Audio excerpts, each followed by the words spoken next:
You are listening to Jerry Royce Live Worldwide Podcast.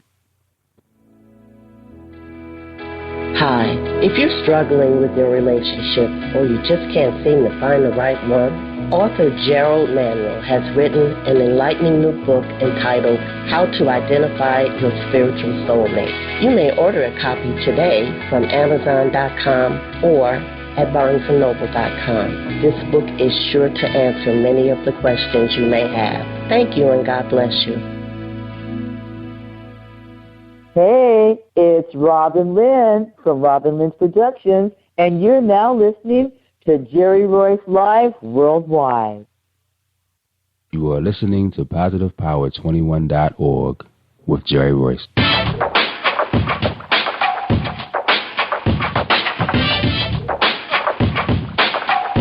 What up? It's your boy Kano Kingston. Hi, this is Angel Sessions.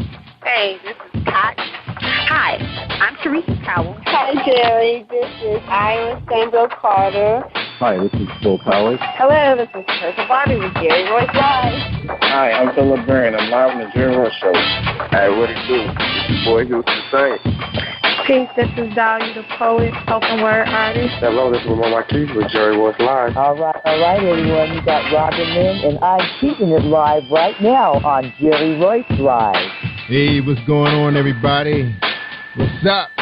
This is a award-winning podcast with the greatest podcast on earth.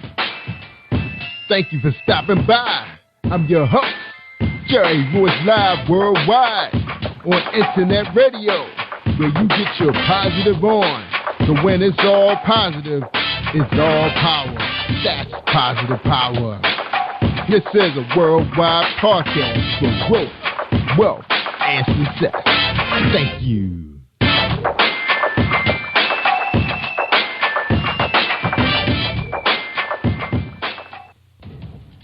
Think you know how drugs get in those little brown bottles? Think again. Set in the green hills of western New Jersey, inside the gilded halls of power of a U.S. pharmaceutical company where decisions are worth billions of dollars and human lives worth less. Nicholas Harding, a young executive at Marshall Pharmaceutical, finds his career, family, and life in jeopardy. The Farmhouse, a suspense thriller novel by Bill Powers, published by Donna Inc. Publications, available at Amazon.com or DonnaInc.org. Go to Bill's webpage at www.authorBillPowers.com. Are you looking for the next great read? A book filled with love, passion, betrayal, and intrigue. The award-winning novel, Season of Change, by Tamika Patrice Kane, is sure to satisfy your literary sweet tooth. Check out this must-read book reviewers are calling uplifting and emotional, and exceptionally great read, deeply intense and thought-provoking. Order your copy today, available in paperback and ebook on Amazon.com or at www.tamikapatrice.com. Are you an author looking for promotional services or a reader looking for a great read at low prices? In this competitive world of books, Writing Royalty Promotions is dedicated to bringing authors and readers together to build a greater respect for literature through our various promotional services and online bookstore. So head over to WritingRoyaltyPromotions.com and check us out.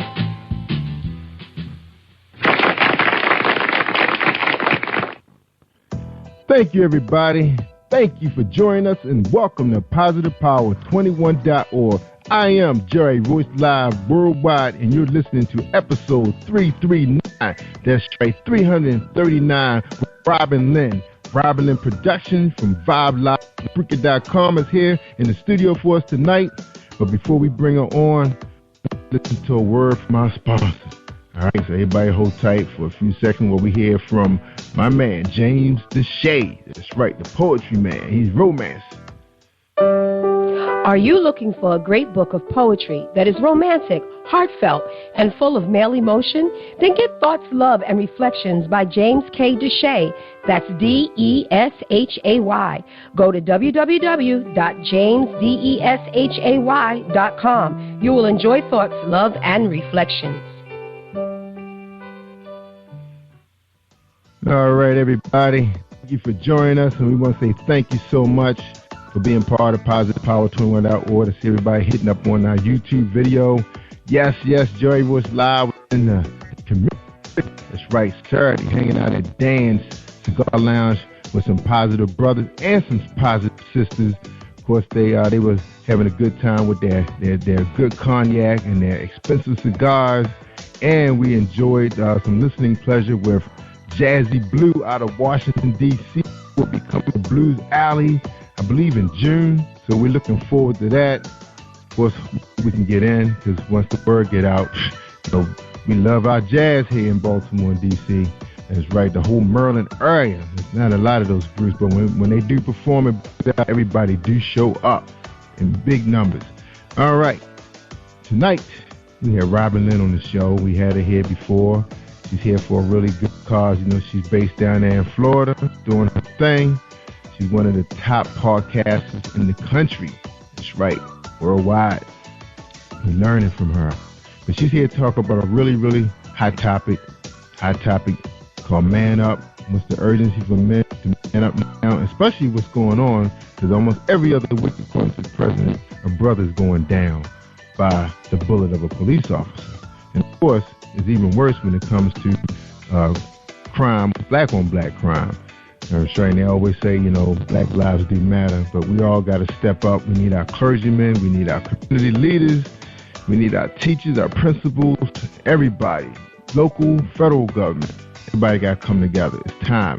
And the good thing that happened with the group that I'm dealing with, called Inner Sanctum Group, which I'll tell you, a group of local and federal police officers and entrepreneurs and some lawyers and owner of Dan's Cigar Lounge. They're talking about these kind of things, and we're going to be joining them in some of their meetings to find out what are some of the ideas they're coming up with to try to reach some of these young people. That's right, so they can have a future in this world. That's right, good future, just like we have, the way we came up, and be positive. Now, she's going to have Judge Joseph Brown on her show tomorrow night. It's going to be Wednesday, April 29th, between 6. I'm not sure how long the show going to run, but she's going to give you all the information you're going to need. The calling number is going to be right here on the landing page on Spreaker. We'll try to get out on our website for you also so you can join in tomorrow. They're going to be talking about this group called Family Distress. That's right, they serve men, women, and children in all areas of life. And they include mentoring, coaching, and development. It's their goal to provide the whole community spirit and bring resolution to violent situation, natural disaster, community organized response to emergencies, as well as working with educational entities and mentoring children, parents, and the community. They invite you to support their vision of their foundation by purchasing a copy of some books that they are going to be releasing. They are a 501c3 organization, so everything is tax deductible. Their website is www.familyindistress.org, and they have a phone number for you. It's 305-316-3772. And again, that will be on the landing page if you have the app for Spreaker.com/PositivePower21, or just come out to PositivePower21.org and you will see it on our home page. Okay, no further ado, lady RobinLynne, what's going on? How you doing tonight? I am doing great, and so are you. You did such a good job, world's greatest podcaster. I don't even need to say that more. Thank you. Good night. Oh, I just love it, Robin. Just love it. Especially now. We got. It's like a. We need what we're doing. We found our purpose. Dealing with the community, putting the word out there, because people listening to us, all over the world. Internet travels, and you know more than anybody how it travels, because you do so well with it. So tell us a little bit about Robin. So who is RobinLynne? Before you get into, talking about distressed family, we want to know again, who is RobinLynne? Well, I'm a minister, first and foremost. I love God, and I love spreading the word of God, but I have a passion for helping people. And I've got this gift, just like a computer whiz, and especially on the Internet. There's nothing I can't do on the Internet. And so I just go around, I call myself an Internet producer, and I just go around on the Internet, just providing tech support. and supporting others in their ministries and in their line of field. Anything that you can do, I can probably support it when it comes to on the internet. So if you need a website, if you need exposure, airplay, promotion, several radio stations, radio blogs, and all that. But as much as I'm out here co-hosting and blogging, I'm really more of a behind-the-scenes person, and I'm happiest in the support role. So, I call RobinLynne Productions a cornucopia of entertainment, education, network, and support services. You something else. You are something else. I always tease you about I need that video, but I know you working hard, making things happening down in Florida. And it's good that, you're down that way, up here. I'm meeting some people trying to do the same thing. A guy, he's networking through New York to West Virginia, trying to do some things with some people in that area. And I'm finding out there's a lot of people trying to do things that's on the internet, not just come on here and just be clowning all the time. It's like it's some people really doing some serious stuff. And I can see how God is really blessing us too, giving us the what we need, the resources to even reach even further, bringing the right people to. Of course, when you get started, you're trying to entertain whoever you can to get started. But now he got us going upward. Now we got to do our thing. And you doing your thing, lady. That's why I call you Lady RobinLynne. You ain't no just RobinLynne Production. You Lady RobinLynne. Oh. Right. Start calling you Madam. Shoot. I'm glad that you mentioned about the internet, because with the social networking and the social marketing, it just levels the playing field. And it gives everyone really a fair shot, and you don't even have to have a lot of money to do it. And the internet, everything is going to the internet and the mobile platform. Everyone is getting their entertainment and their content on demand, and so you need to be able to get to those mobile devices and on the internet and all of that. And again, podcasting, it's just the way to go. And so you've got an exchange of information and knowledge and technology, and it's just awesome. It's some of the greater exploits that God spoke of back in the Bible. Greater exploits. Yes. Absolutely. And it's funny. How you talk about technology, because I got to take my hat off to Spreaker. Of course, it was a little challenging for me in the beginning to really try to connect, the platform we have to Spreaker, because I think, like you mentioned before, it's really designed for DJs, uploading their music, their MP3 files. But as long as we can find another platform to offer a strong audio, clear, sounding just like where we are now with, using the teleconference system or whatever. As long as you can get an MP3, FLAV, or MP4 file and upload it, they're going to give you super quality. So it has to happen on your end. And then with the equipment that you can purchase now, the laptops and the desktops are so reasonable now. You can have, I got monitors all over the place, so I don't have to hold on, where I pull that up. I can have everything up that I want.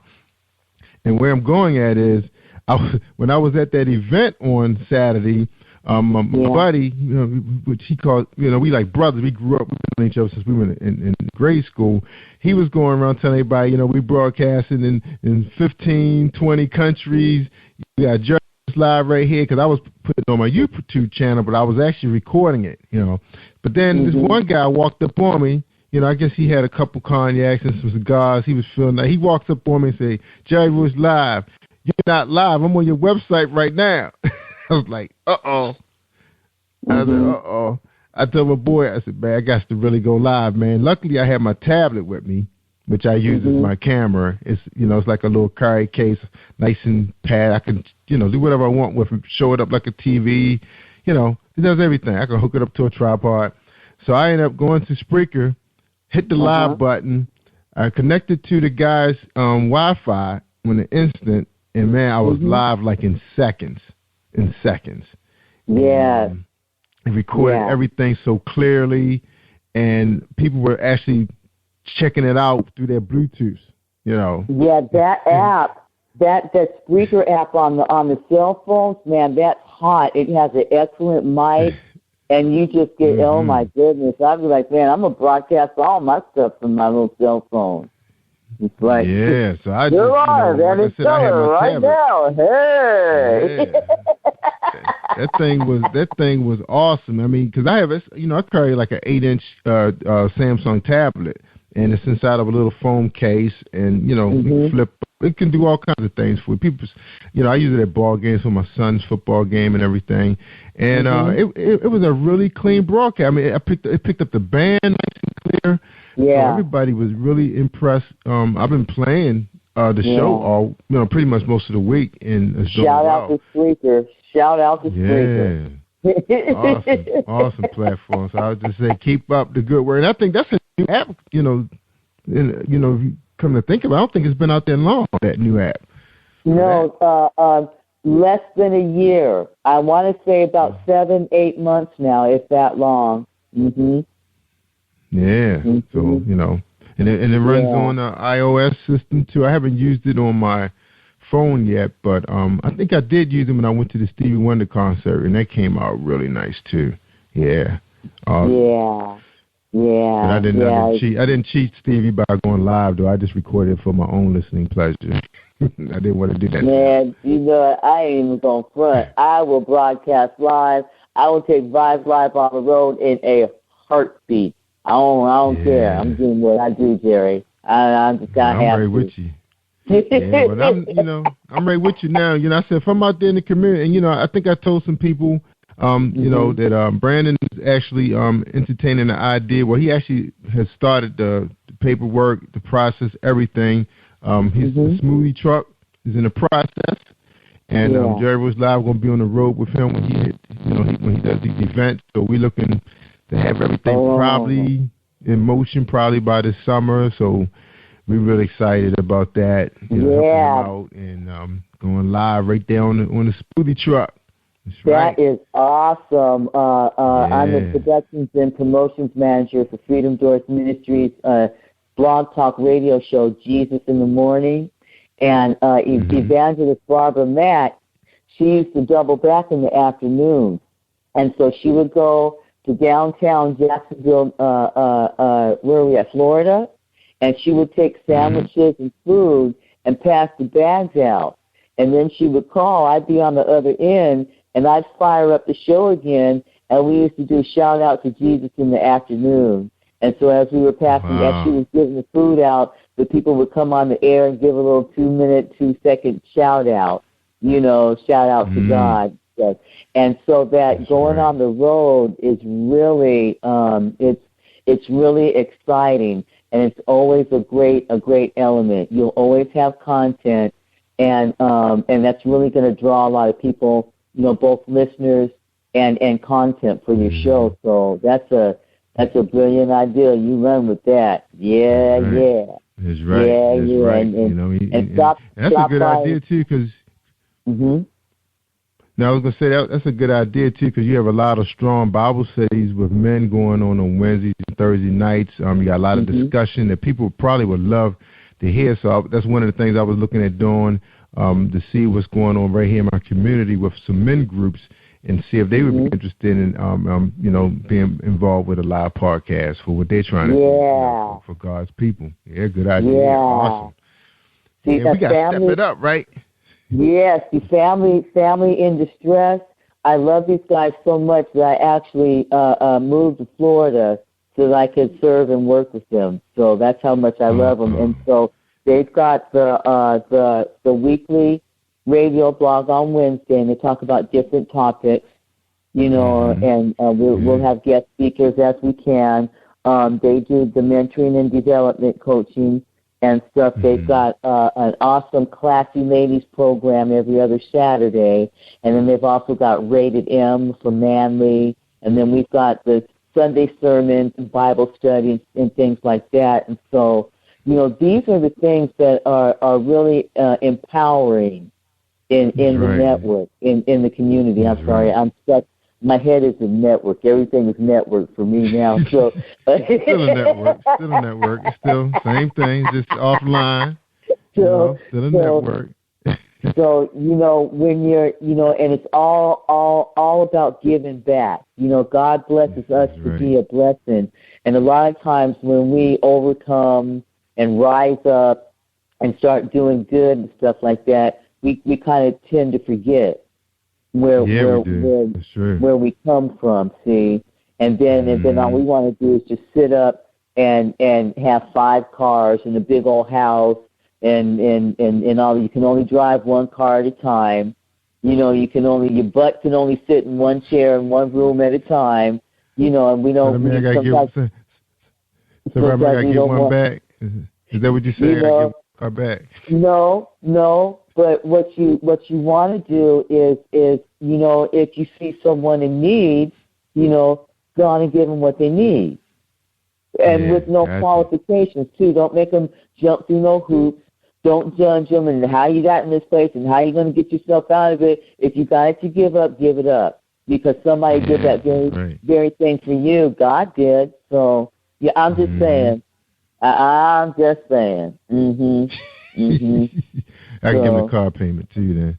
Yeah, what we got to do to help our people, get them to, show them the way, show them how to do it. I always think about that story in the Bible where it talked about, how Jesus, fed everybody with 1 loaf of bread, or he showed them how to fish so they be able to feed themselves. I always think about that, showing people how to do it, provide and be empowered. The empower is like, giving people stuff all the time is not empowering them. It's okay to do it, but I say let's show them how to do it for themselves also. Let's give them something even more powerful than just 1 meal for that day. Show them how to be able to provide for themselves and their families. Like I like what some of the NFL players are doing. Those guys just don't show up on Turkey Day. They have foundations that are providing ongoing efforts. That's why I feel so bad when those guys get traded off to another team, because then now that program is gone. Yeah. And that's the sad part of it. You can't legacy. You don't live on. And see, the sad part. Now, this is the sad part. It's really great that someone is doing that they're giving these turkeys and they got the ongoing things like that. But what's sad about it is that's an extraordinary thing. See, we all should be seeing about each other like that on a daily basis. That it should be no extraordinary thing that we're giving kudos because somebody steps up. That's right. And so, I don't know, I kind of think differently than everybody else, but, Yeah. But I always look at it like this: when one guy step away, another one step right in this place. God has another one with even more money to step right in his spot and keep it going. I heard Ray Lewis was coming to town because he always claimed this to be a city. And I thought that was real big for him to just put aside of whatever he had going on. Because I think draft day was going on. He was supposed to be up, I think, Chicago. He's like, forget that. My city needs me, and that guy is here. Because I think I heard him talking to somebody. Now, he wasn't trying to, be on the platform with the mayor. He didn't ask for none of that. He's back there in the scene with the clergymen trying to mobilize and get those guys. Because sometimes you do need that one leader. Sometimes the guys, they're all leaders in their own church, but they may not know how to lead other leaders. And people forget about that. Martin Luther King was leading other leaders. He weren't just leading the people. He used those guys to do that. And we don't really have that guy. That's what people think. Do we have? And then, they're looking at the mayor. The mayor's like, this never happened before. Nobody know what to do. Even the governor, he just started. He didn't know what to do. He wasn't going to call Martin a mayor. He never experienced a doggone riot before in Baltimore. I mean, the guy that was here in '68 is not here. So nobody knew what to do. They didn't know. They couldn't call to Ferguson or call to the North Carolina and say, what did you guys do? Because they didn't do it right. Nobody knew. Then now the government probably got to step in and say, okay, we need to put a plan in effect to handle rioting and looting. Because it's all the same. They all react, from frustration, of something, go ahead, this is why This is why I love. I didn't mean to interrupt you. Yes, I did. This is why I love Joe Brown, because see, you know, his show is not running anymore. You know, he could be sitting back and just watching everything. Okay, yes, but see, when he got the call, you know, and we said, you know, would you please come on and talk about what is the urgency? And it couldn't be at the timing. It couldn't be better. You know, about the urgency for men to man up and step up. That's right. See, and going out there fighting and looting and rioting. That's not manning up, people. It's not. You know, at some point we need to sit down and begin to have some real dialogue, because with dialogue there always comes resolution. And so, you know, and it's not a race thing. There's actually more white people being killed by the police than there are black. So blacks kill more. Yes. Yeah, I'll get the stats. I saw them somewhere. I'll get them and send them to you. Mm-hmm. Wow, I did not know that. Nobody's talked about that, because I know I saw a group of advocates on the march today that were Asians and Caucasians that were marching, and they were marching because of that young man that got killed, but nobody was talking about the fact it was a race thing. They just said this is something that needs to be taken care of because it's happened too many times. You know? Yeah. So obviously they must knew something, but they didn't say it on camera, because a lot of people probably don't know what you just said. And I think they knew that. There was a lot of Caucasians and Asians that was among the blacks today that were on the street marching in thousands today. You know, together. And they're not gonna talk about that. See, because it's not. They want people to think that it's a race thing, because they want us fighting amongst each other and fighting each other, so that they can, you know, there's some bigger things going on. There's some more devastating things going on, like in the government and in the CIA and in the wars and all this kind of stuff. And they don't want us having enough time or the inclination that we're going to discover this, you know, what's really going on. And so it's really, really sad that that people are expendable, whoever they are. You know, it's always they, and we never seem to see them, but they have a lot to say, and they have a lot of power. And it's just really sad that they will let people be expendable and pit them against each other, you know, and then the next thing you know of, our finances are collapsing. The housing is collapsing. The job market is collapsing, and everyone is really surprised. But if you open your eyes and look around, all the writing's on the wall. So pay attention. So I'm really appreciating Judge Joe Brown coming up. Don't you want to ask me how I landed Judge Joe Brown?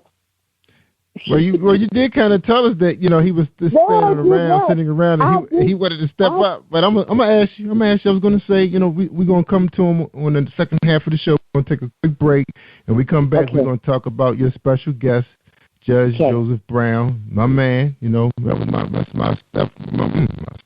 That's my father-in-law's favorite judge. So he was a little disappointed. You know, when but he had a long run, though. He had a really long run, which was very good. So we're going to bring him up on the second half of the show, because we want to keep our audience tuned in for the entire show. We don't want to just give them all the goods early, and then they ban the program, right? Okay. All right, so hold tight, Robin. Be patient now. All right, y'all, this is Jerry Royce Live and RobinLynne. That's right, Madam RobinLynne. We're on Positive Power 21.org, so hold tight. We got a message from Reese World Publishing.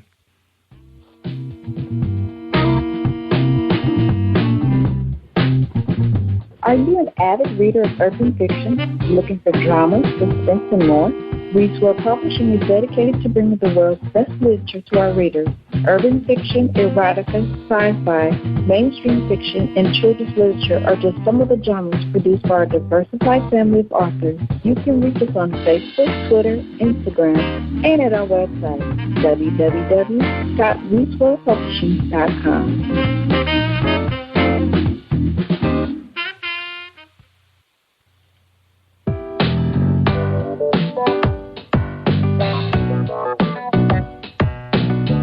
everyone, this is Tanika Gonzalez, spoken word poet. Whenever I'm online, I'm always listening to Jerry Royce Live. You can find Jerry on www.spreaker.com. Positive Power 21.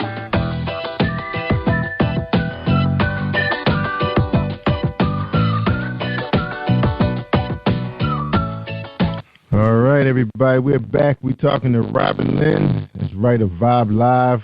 She's on Spreaker.com /show/family in distress. And she's going to have a special guest.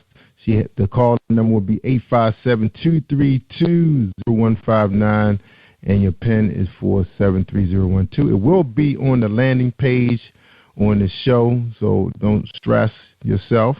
Her special guest is Judge Joseph Brown. He was everybody's favorite. Everybody. Of course, there's a few of them were out there, but people love court shows, and that is a fact. Let's read a little bit about him. Raised in South Central Los Angeles, Brown graduated at the top of his class at Dorsey High School, then earned a bachelor's degree in political science, and in 1973, a Jewish doctor and degree at UCLA. While attending law school, Brown worked as a substitute teacher.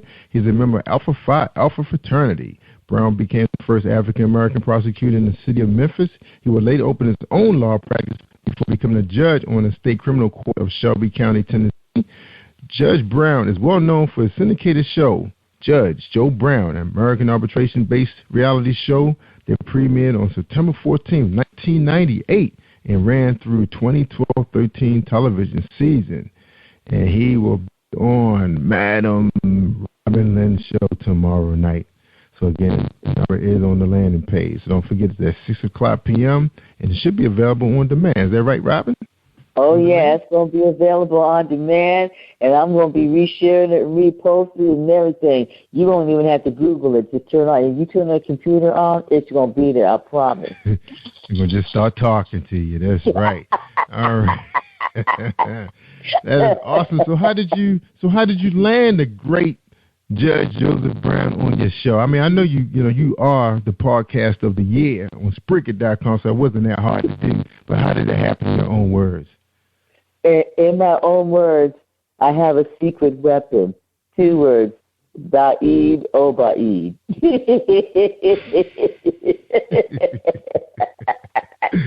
Doing your thing. He's the man. Daoud is my publicist, and he and I were sitting and we were conversing on the phone one day, and he says, I was just asked if I wanted to interview Judge Joe Brown.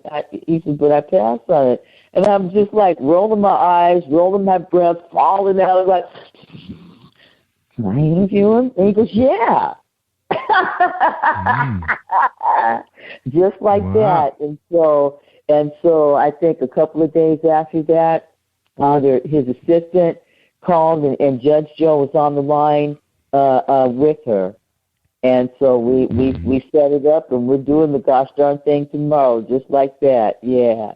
So I want to give a shout out to Daoud Obaid. I want to thank you, man, because you got me doing some BET stuff and some CBS stuff and things like this and things like that. That's right. That's right, Daoud. He is the man. He, one thing about him, he had disappeared for a little while. Then when he come back, he got something big and better for us. My man. Now, so is Judge Joseph Brown one of his clients, or is this part of a connection? It's I didn't even ask him. I don't believe he's one of his clients. So, but I think that he does work with with Judge Joe Brown's assistant, and so I think that they've interviewed Bill Cosby before. And so from that connection, I think that's where, where that's the doorway. But I don't know. I don't care. Well, I mean, one thing I learned about I really don't these know. guys, I don't know. Yeah, sometimes we don't really care. As long as they get it done. But one thing I can say about Darrell, a lot of those guys, they network. Plus, Darrell, he's been in the industry for a while. A lot of people don't realize he's actually been in terrestrial radio himself. So he knows a lot of the people out on the West Coast, that we're not, we're not close with. He rub elbows with those people probably on the daily. So all you got to do is ask, right? Just ask. Yeah. And make it. He's like a genie. You know, what is your wish? And he'll make it happen. It's like, you know, I just be sitting up. You know, I'm always talking, and I'm always pushing the limit. I'm still trying to broadcast to Saturn and Jupiter and beyond and all that. You know, the next 27th galaxy. And so I always have ideas that just coming out of my mouth. You know, I wonder if I can do this. I want to do that. And then every so once in a while, a lot of every so once in a while, actually, he'll come back and he'll say, "Oh, let me see what I can do about that." Right. So a closed mouth does not get fed. That's all I can tell you, you know. And it's just really, you know, if you have an idea, if you have a goal, if there's something that you want to accomplish, you know, go ahead and open your mouth, okay? Don't look at people like, "Oh, I'm not going to say nothing," because they don't know nothing about it. They would never know what to do. You never know who it is, okay? Right. And so, and you know, if it's me, if you come and bring your idea to me, and maybe I don't know nothing about it or I can't do nothing about it, but I bet you I know that somebody that does. You see? That's right. And we all have that in common.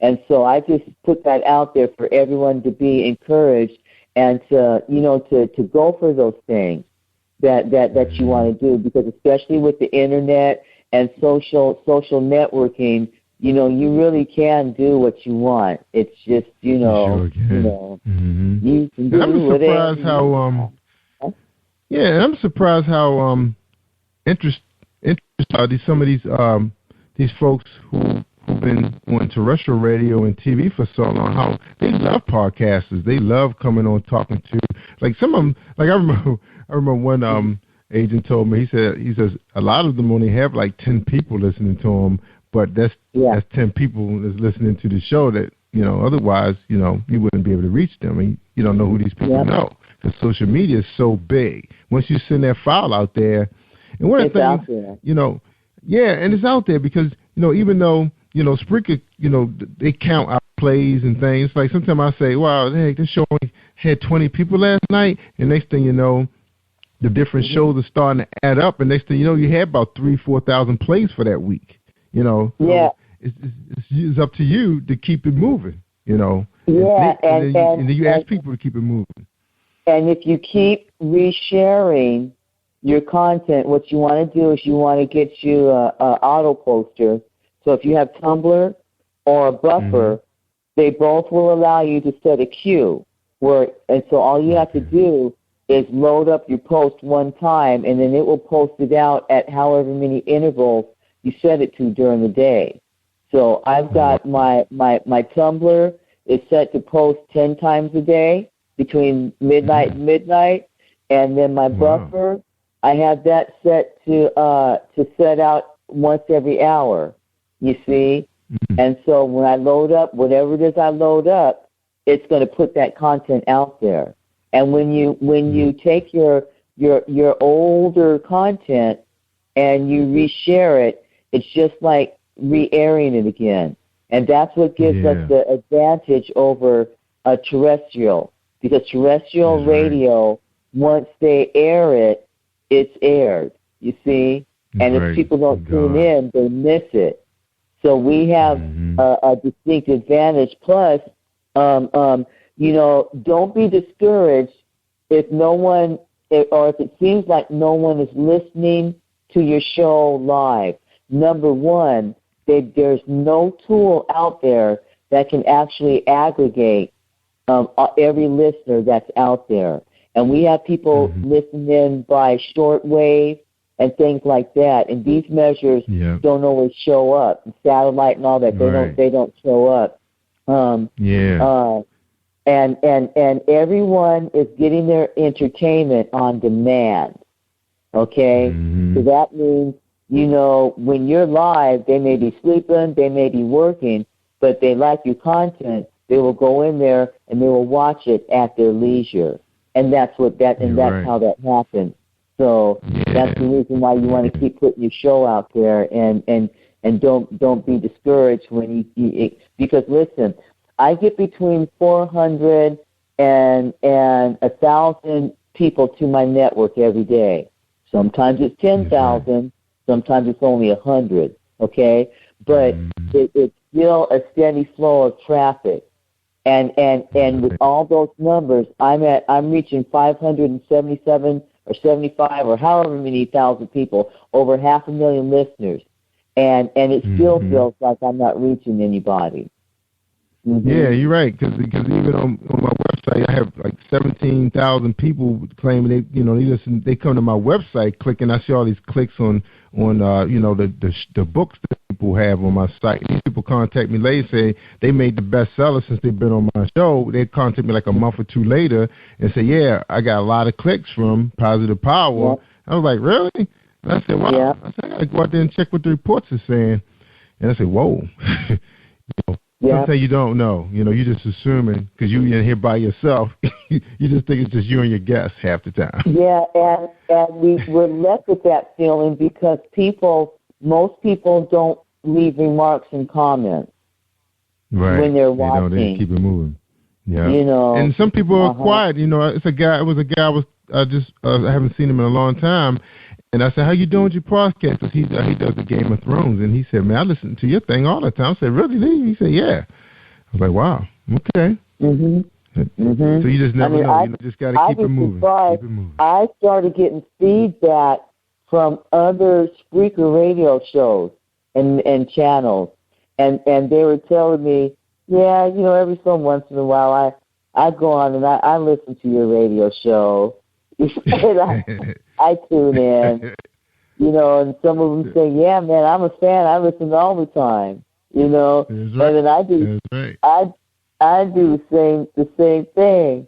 I'd be like, yeah, I got my show on the autopilot up in the cloud, so that's why I can afford to go around and listen to everybody else's show. Because, see, what I do is in every network, in every social network that I'm connected with, every account, I actually do take the time to go through and I listen to other people's shows and I make comments on there and I like their comment and I share it. Now watch this.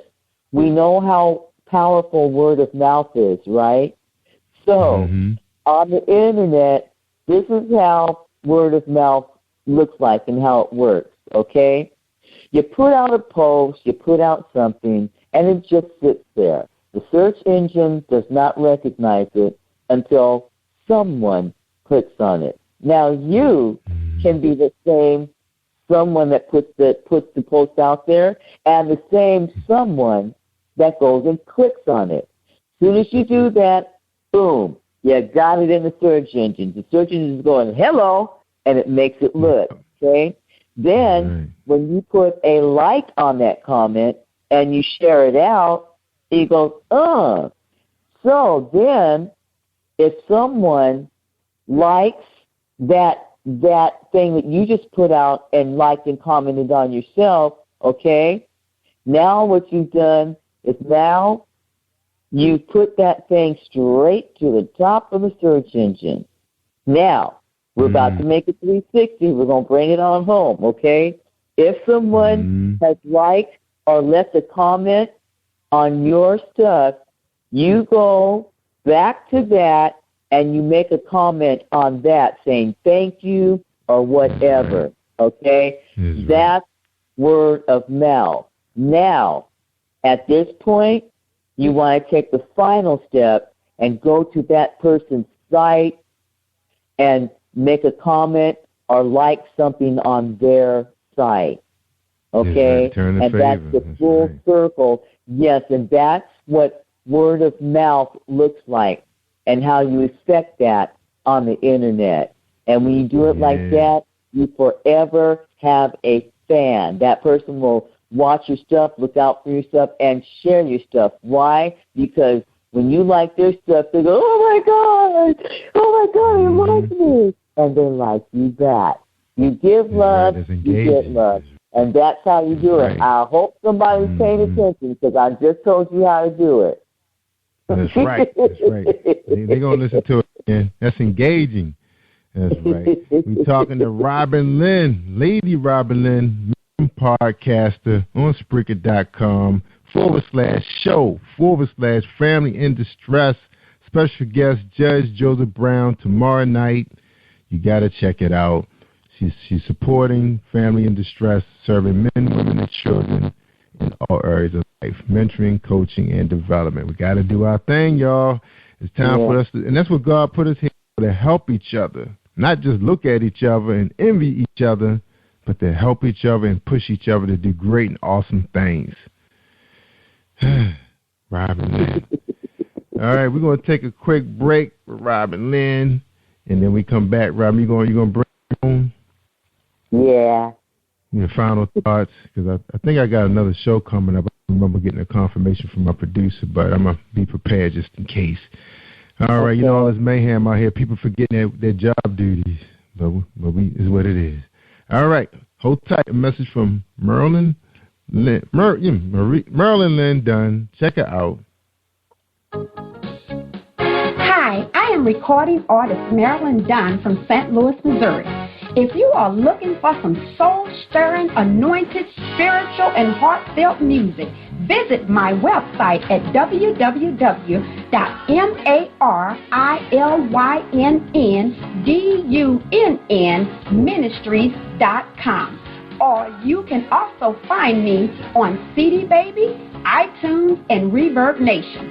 For booking information, contact Mr. Kevin Dunn at 636-856-0551. That's 636-856-0551. Hi, I am Arthur Crystal Alexis, and I'm on Positive Power 21 with Jerry Royce Live. Woohoo! That's right. You tell them, Crystal. You listen to Jerry Royce Live worldwide on PositivePower21.org. That's right, y'all. And we got the world famous one, RobinLynne. All right, Robin, you ready to bring us home? I know you're going to have a good time tomorrow night. We can't wait. We're going to be listening to you now. Yeah, I'm just really, really grateful and excited and happy and hopeful, all of that. For all the turmoil that's going on in Baltimore and over in the third world and the wars in Iraq and Afghanistan and the CIA, Lord forgive them. Just know that I'm praying for everybody and everything, for all of us, and, you know, just really hoping for the best. I encourage everyone to do what's right, what's good, and what's right, you know. And I encourage everyone to you know, go for your goals, go for your dream, and to help one another, you know, along the way.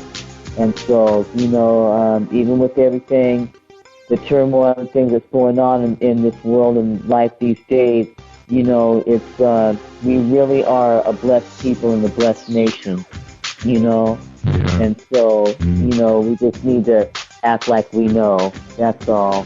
So, that's right. You know, that's right. Yeah. Awesome. So, yeah, we just got to fill up their universe with positive things. That's the deal right now. You know? What the world needs now is love, sweet love. It's the only thing that is just truly love you. That's right. You know, and I bet you the universe, the universe probably hasn't heard that song in a long time. So that's out there. I wrote that. Wake it all up. Yeah, wake it up, Robin. There you go. And don't forget, y'all, Robin's going to be out there at 6 o'clock. It's going to be on demand, too, so if you can't get to your smartphone or your computer, because I know a lot of you sitting at your computer typing, because I deal with a lot of writers. I got a lot of writers that make up my audience. A lot of government people in Maryland, so I know they on the train, so they'll get a chance to tune in on Hot Topics. Man Up. What's the urgency for men to man up?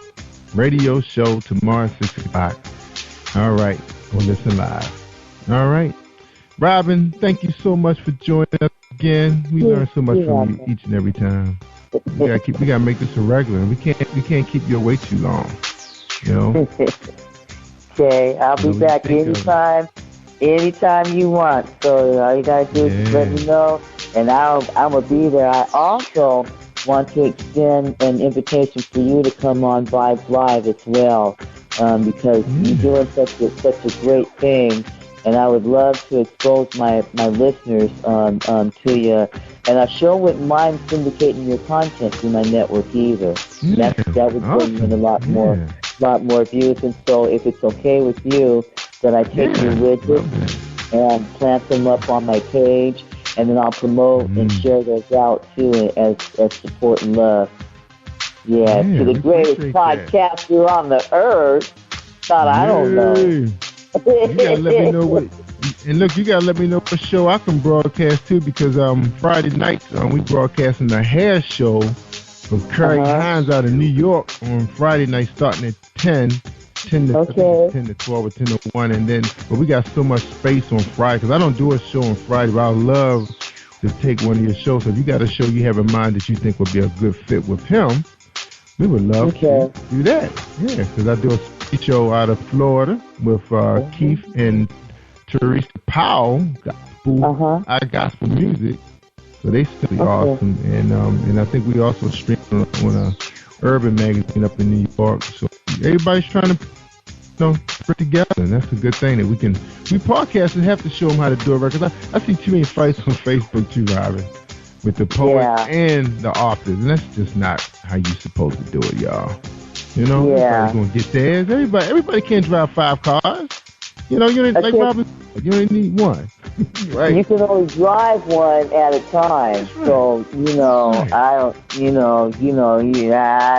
don't get me started. The show's ending.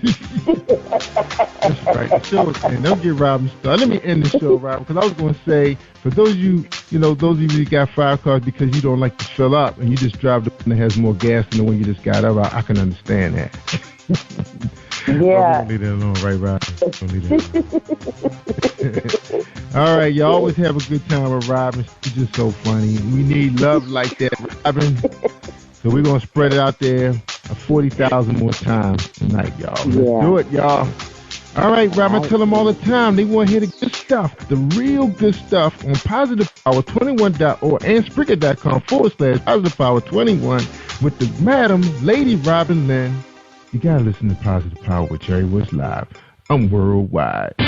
Thank you for tuning in to Jerry Royce Live on PositivePower21.org and Spreaker.com/PositivePower21. This is a Royce Enterprises production. And don't forget about replay on Facebook.com/Jerry Royce Live.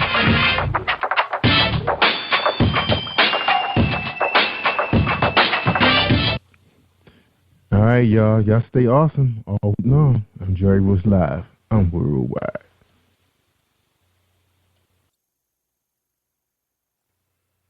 You are listening to Jerry Royce Live Worldwide Podcast. Hi, if you're struggling with your relationship or you just can't seem to find the right one, author Gerald Manuel has written an enlightening new book entitled How to Identify Your Spiritual Soulmate. You may order a copy today from Amazon.com or at BarnesandNoble.com. This book is sure to answer many of the questions you may have. Thank you and God bless you. Hi, I'm Kimberly, a soul music and jazz inspirational artist.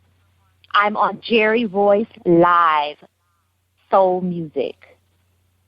You are listening to PositivePower21.org with Jerry Royce.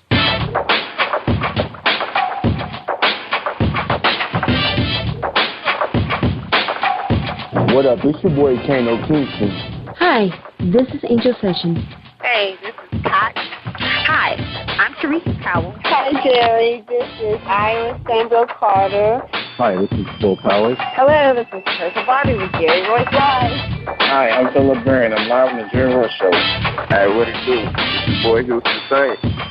Peace, this is Dahlia the poet, spoken word artist. Hello, this is Mama Keith with Jerry Royce Live. All right, everyone. You got RobinLynne, and I'm keeping it live right now on Jerry Royce Live. Hey, what's going on, everybody? What's up? This is a award-winning podcast with the greatest podcast on earth. Thank you for stopping by. I'm your host, Jerry Royce Live Worldwide on internet radio, where you get your positive on. So when it's all positive, it's all power. That's positive power. This is a worldwide podcast for growth, wealth, and success. Thank you.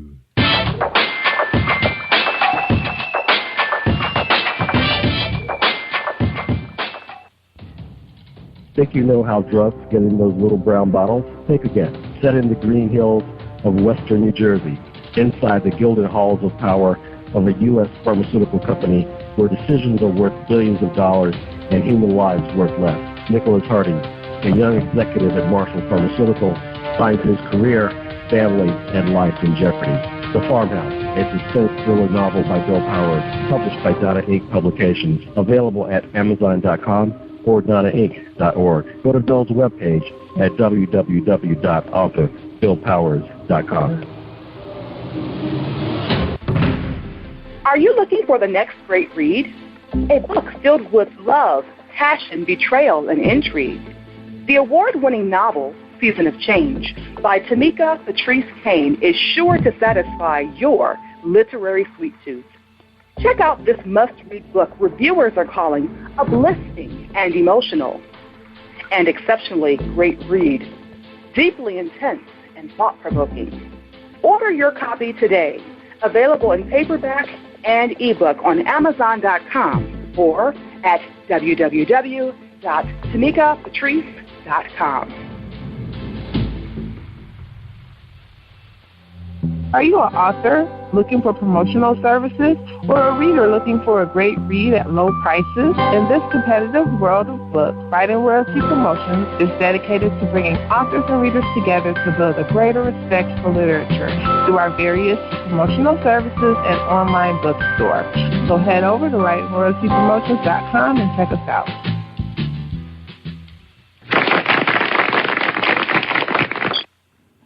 Thank you, everybody. Thank you for joining me. Welcome to PositivePower21.org.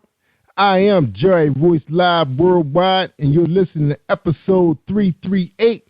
That's right, 338 with Kimberly. That's right, our soul music and jazz inspirational singer is here. She's a vocalist, a writer, composer, and we're going to bring her right out here as soon as we hear a word from our sponsor, Reese World Publishing. So hold tight, everybody, and we'll be right back with episode 338 with Kimberly.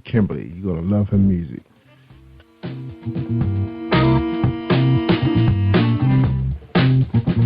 Are you an avid reader of urban fiction, looking for drama, suspense, and more? Reese World Publishing is dedicated to bringing the world's best literature to our readers. Urban fiction, erotica, sci-fi, mainstream fiction, and children's literature are just some of the genres produced by our diversified family of authors. You can reach us on Facebook, Twitter, Instagram, and at our website, www.reeseworldpublishing.com.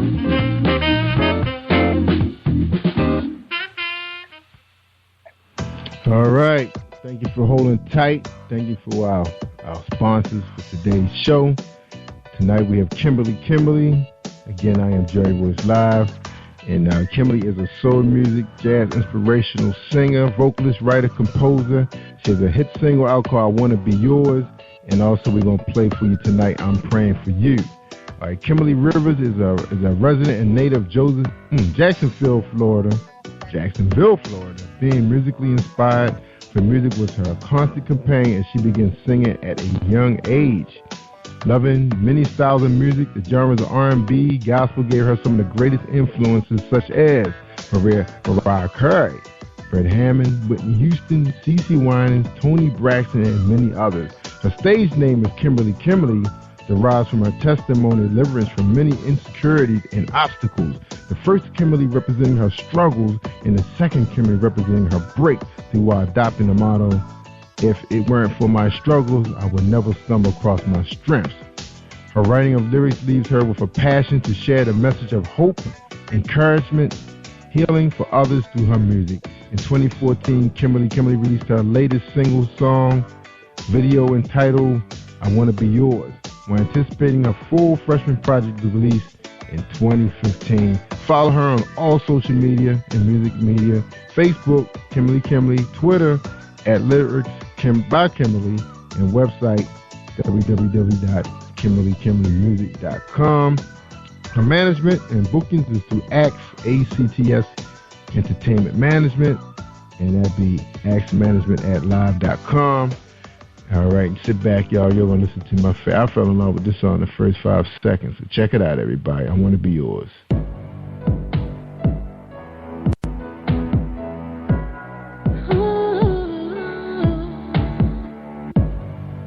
I'm on my knees. It's just you and me, Lord. I'm on my knees. It's just you and me.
Oh, man, I hated to stop this song. It's going to be an extended version, right, Kimberly? How you doing, Kimberly? I'm good. How are you, Jerry? Man, that song messed me up. I love that song. Kimberly. Now, you have a video for that song, right? Yes. Oh, man, I can't wait to see it. All right, let me give you this first question so we can move on. Kimberly. Who is Kimberly?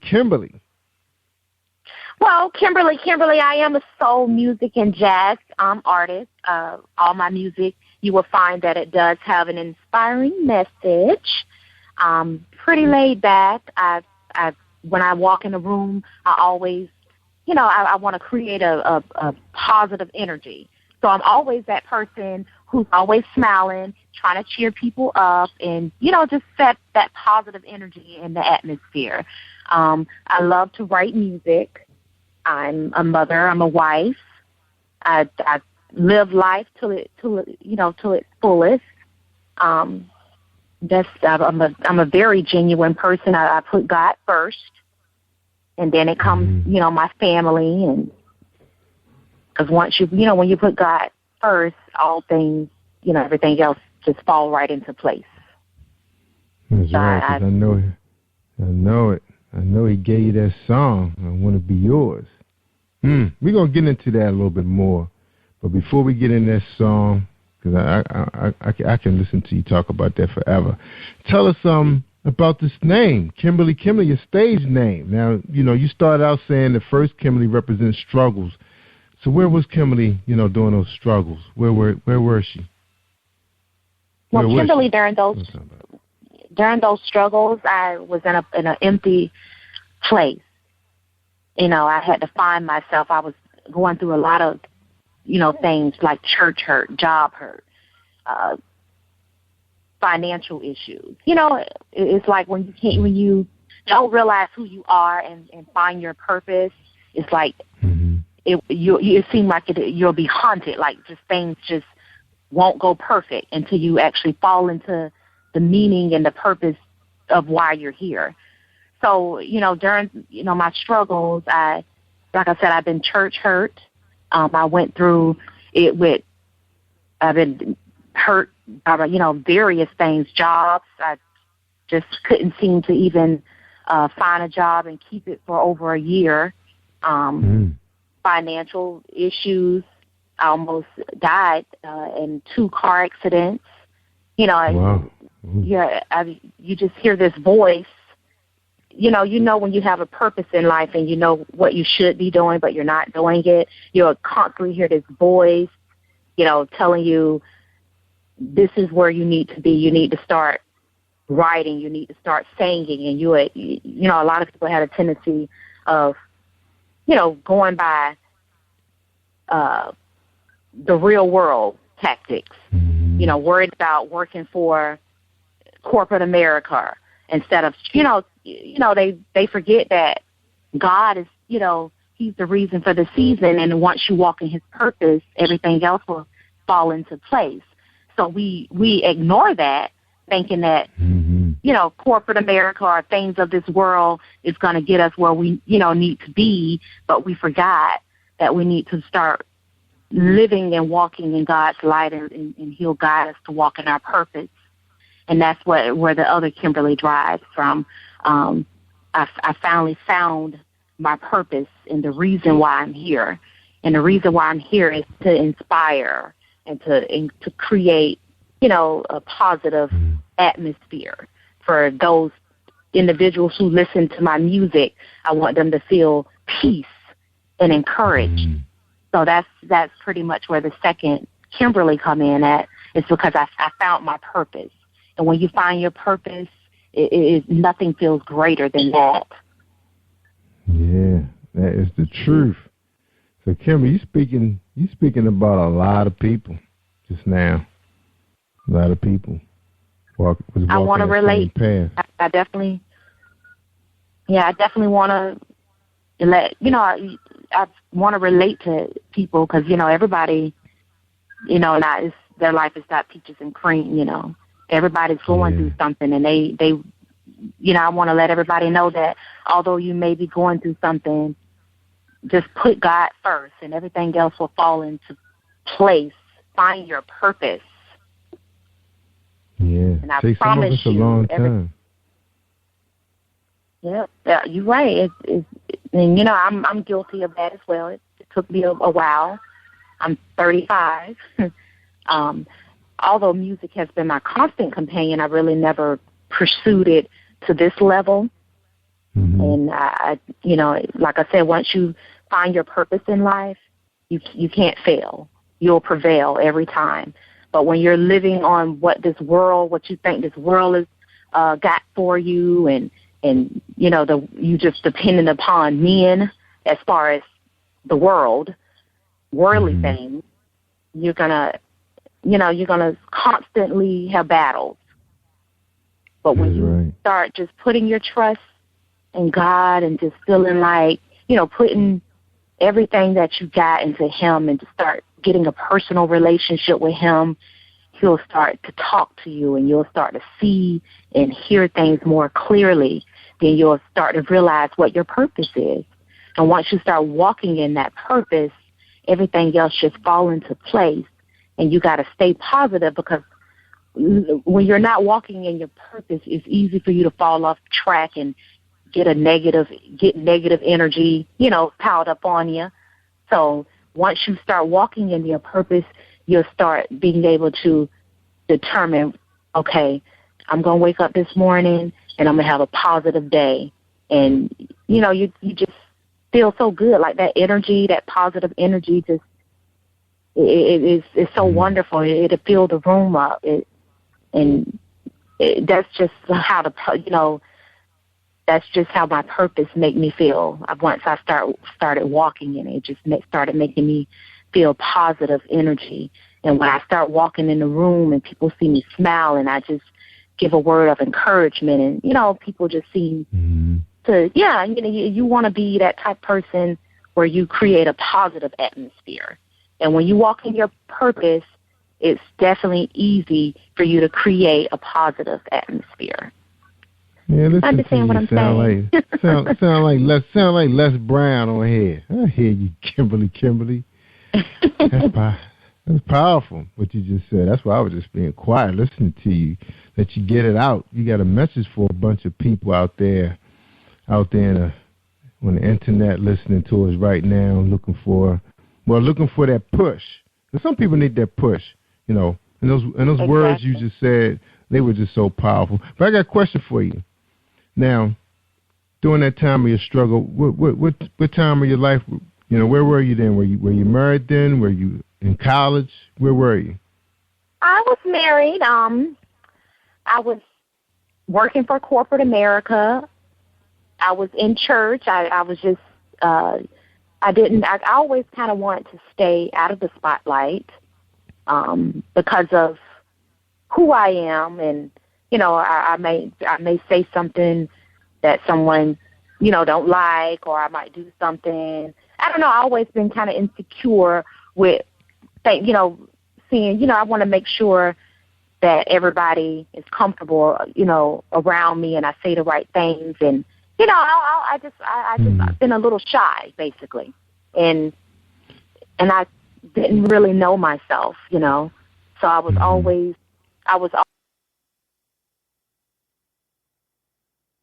always living for other people, worrying about what other people think instead of worrying about, you know, instead of finding myself. I started just, you know, like I just worried about what other people thought of me, and I'll neglect my own self just to make other people happy. You know, you get into relationships. I've been married for 15 years now. I started off in a relationship. Yes, I started off in a relationship where he cheated on me. You know, he just hurt me really bad, and then what hurt me is that I didn't love myself enough to get out of it, you know. And you know, sometimes God put people in your life to make it, you know, to kind of change your life, to make it better, you know. So I'm happy that I found him, and I feel like he was the beginning of me finding my purpose. Oh, so you still married to that guy? Yes, I'm still married. Wow, that was really strong of you, because a lot of women can't handle that. They just move on. Not that particular. Not him. Not him. Husband. Yeah, I found. The guy. Sent me someone. The guy you was the right person. Yeah. Oh, okay. The guy you was with earlier cheated on you and hurt you. Okay. Yeah. But to say, wow, you real strong. Okay, I'm going to call you Superwoman. All right. Yeah, once you let go and let God, then you'll allow God to send you, and you know, people that's meant for your life, pretty much. Yeah, that's right. All right, so that was then. So the new Kimberly, the bigger and better, stronger Kimberly. Now, Kimberly, are you still in corporate America? I'm not. So you're a full-time performer, entertainer now? Yes. Praise God. Wow. Yeah, good for you. Good for you. Now, what did it take to push you out of corporate America, you know, to go on your own at the age you are now? Because, you know, that's not mainstream. It pushed me away from corporate America, all the, you know, discouragements that, you know, people on the job will plot against you. I was discriminated on at one point. You know, just going from job to job, you know, never stable, or, you know, find something that I'm really excited about and happy to wake up to and go to work. It was always trials and tribulations when I got there. And, you know, you just kind of get tired of those trials and tribulations when, you know, you'll take anything when you don't know your purpose. If you don't know your purpose, you will work at these jobs and you'll constantly let them run over you.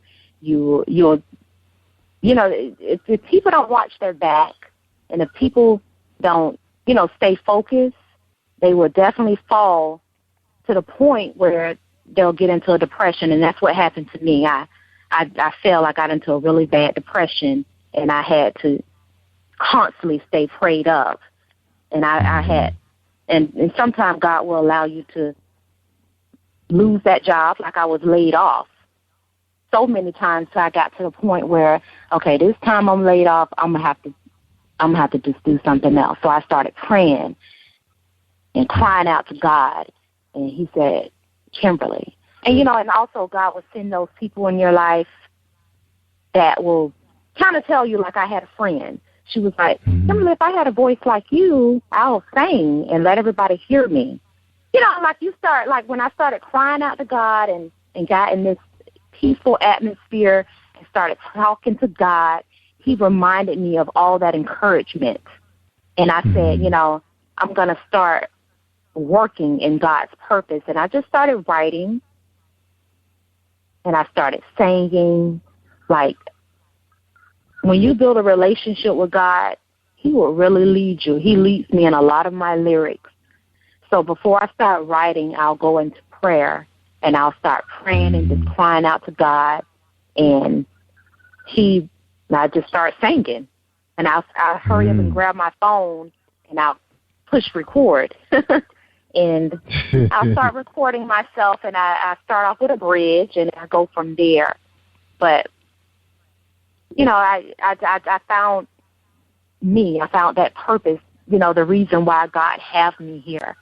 And sometimes you appreciate what you've been through, because you, like I said in my bio, you will not stumble across your, the reason, your purpose. You wouldn't stumble across all the blessings that God has for you. So I say, and not just corporate America, you run across people that just have negative energy, and they always have something to say. Like, you just can't please everybody, You sure can. And that's what I was trying to do. I was trying to please everybody and just forgetting about me and what makes me happy. So that's right, Kimberly. Yep. I was just saying your name. Now, Kimberly. Now, who's composing your music? That you too? I'm composing my own music. Really? You did that too? Yeah. So that music on I Want to Be Yours, you composed the music and the lyrics? That's correct. For that I Want to Be Yours. That for I Want to Be Yours, that's correct. Wow. Mm-hmm. So you did. So you play. So you're a musician also? No, I'm not a musician. But you knew what you wanted for that song. So what happened? So you came up with the composition, and you just got together with a musician and laid it out. How did that work? Well, what happened is they brought in the musician. They brought in the keyboard and was playing a couple of beats and things of that nature, and I kind of guided them of how they was like, what kind of style you want. And I was like, kind of like jazz, orchestra, and they started playing a lot of different sounds, and I said, okay, stop right there, something like that. So I wouldn't definitely say that I totally created the beat from scratch. I did get help from a couple of musicians. Okay, gotcha. That song is something else. All right. Now tell us a little bit about your background. How did you grow up? What was growing up like for Kimberly? Growing up was pretty good. I had the luxury of growing up with my father and my mother, 4 sisters and 1 brother. My mother, I'm definitely familiar with, the church atmosphere, because my mother always kept us in church. My father, he also sings. He doesn't write any music or anything, but if you listen to Sam Cooke, you hear my father. Oh, really? Yes. So wow. I definitely grew up in a household, of ministry and music. I grew up in a household that was very strict. I couldn't go to the movies at times or out with my friends. My mom had this, this rule where if you want to go to the movies, like definitely want to go to Bible study. If you want to try to go to the movies, you try to go to the Bible study. You know, like just never really wanted us to go out and explore the things of the world. So I stayed in church a lot. And when you stay in church a lot as a child, you kind of want to experience stuff when you start, get your own car and things of that nature. So I started experiencing a lot of stuff. And like I said, I got into the wrong hands of a man, and that's when things started going down for me when I met him. So, but I'm glad I found my purpose, and I was able to find someone that was worthy of correcting me and my flaws and all of that. Yeah. Awesome. Good for you. So tell us a little about your significant other. Is he in the music industry also? Or you rather just, No, he's not in the music industry. He's actually in retail, the retail industry, retail grocery, and management. He's been in that industry for over 25 years. Wow. All right. And he likes to travel, so he definitely keeps me grounded and he keeps me traveling. We travel a lot. Okay. So I'm excited about my upcoming tour. Yeah. Now, we're going to get into that after our break. We're going to talk about where people can find you. Right now, is there other music out there or videos on? Now, I know you just, getting into this I guess it's an EP. We're releasing a couple songs on this current project. Is that what's happening now? Yes, I actually have two. Not released, but I actually finished 2 more songs in the studio. So far, I do have about 4 tracks prepared for my album, and my album should be completed by the end of this year. Good. So it take a little while, huh? So this is your freshman project, okay? So this is like the Kimberly coming out to the world, then. Yeah, this is Kimberly coming out. Coming out, just getting started. So it's still a lot I have to learn. I still have a long road ahead of me. So you guys bear with me. But one thing I do like is I like to write music. And I have, like I said, I have more coming. So definitely look out for my album. That's right.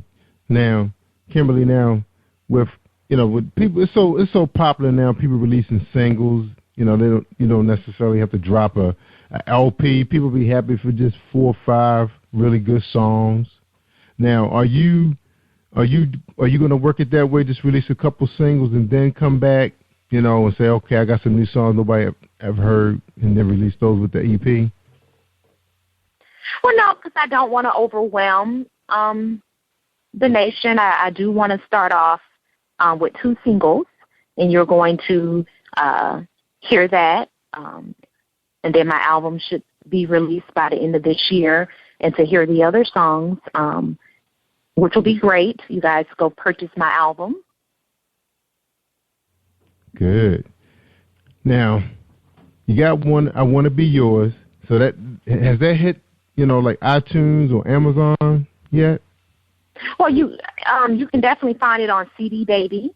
That's how you can download my first single, I Want to Be Yours, right now. It has not hit iTunes yet, no.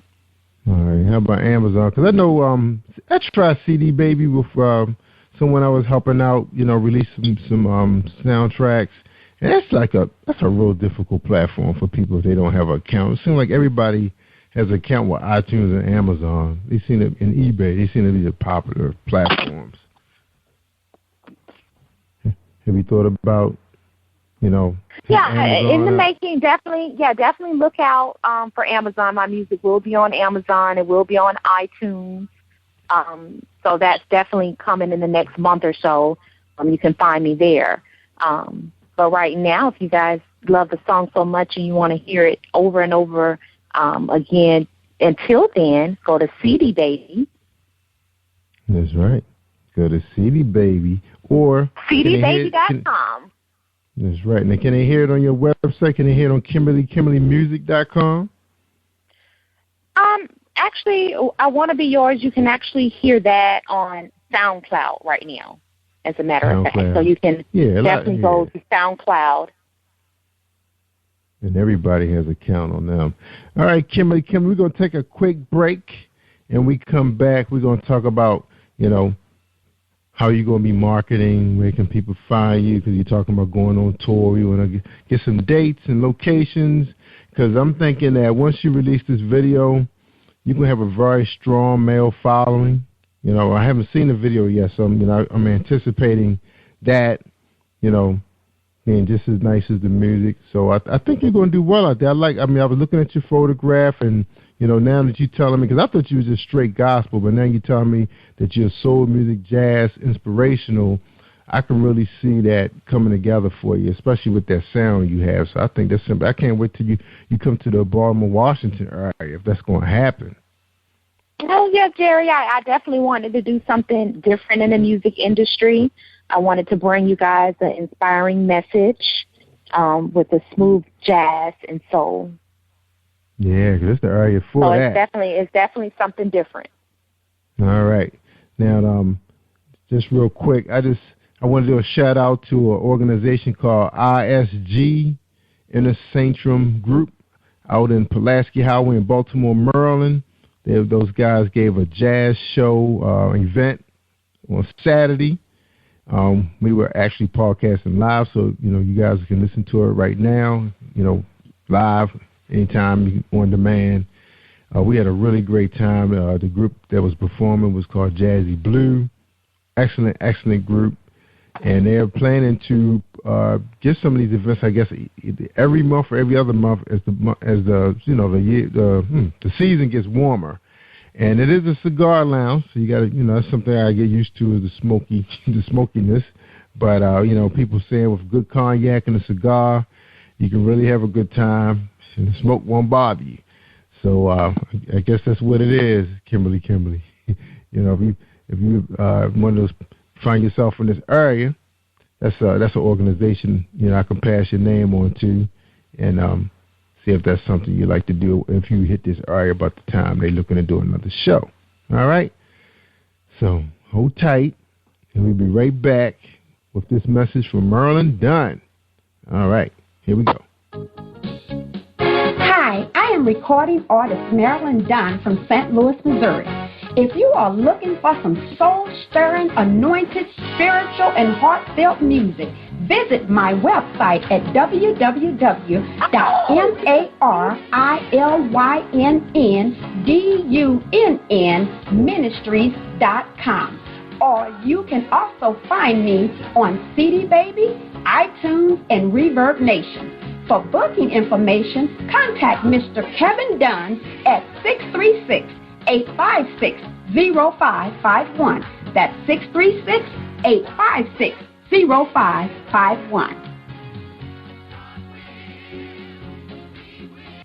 Are you looking for a great book of poetry that is romantic, heartfelt, and full of male emotion? Then get Thoughts, Love, and Reflections by James K. Deshay.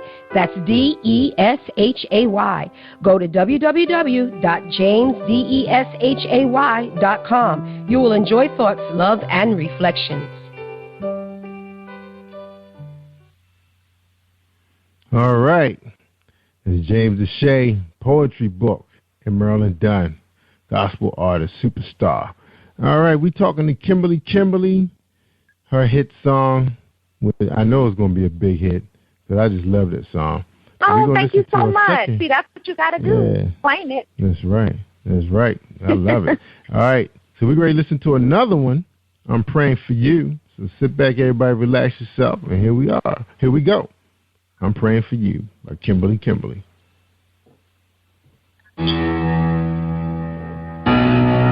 They playing my song.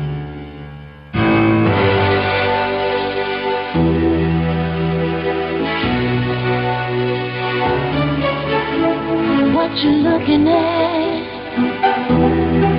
I see you talking, but you don't know me.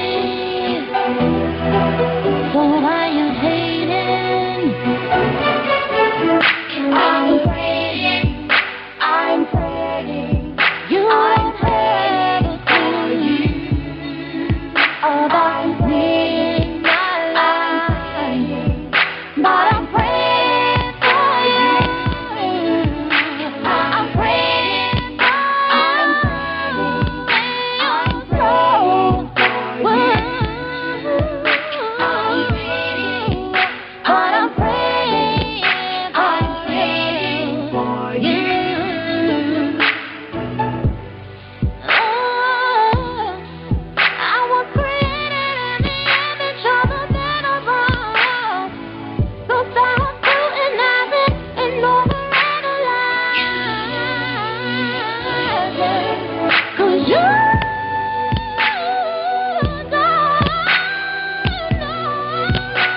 Kimberly, killing me, girl.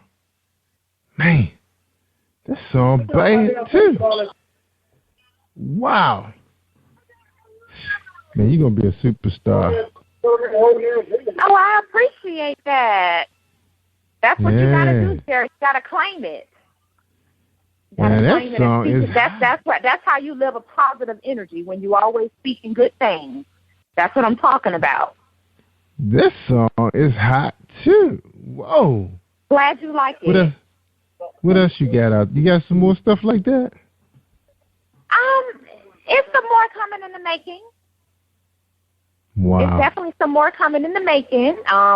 You'll hear a lot more similar to that, but more powerful. So definitely look out for my album. Wow. See, now I'm impatient now. See, now you gotta put a push on it. Release this summer. Oh, you want me to release it this summer? Okay, yeah. That'll be really pushing it, because you got to write the lyrics, and then you have to go in the studio and all of that. So I'll see, Jerry. I'll see what I can do. It's April right now. I mean, well, May, pretty much May.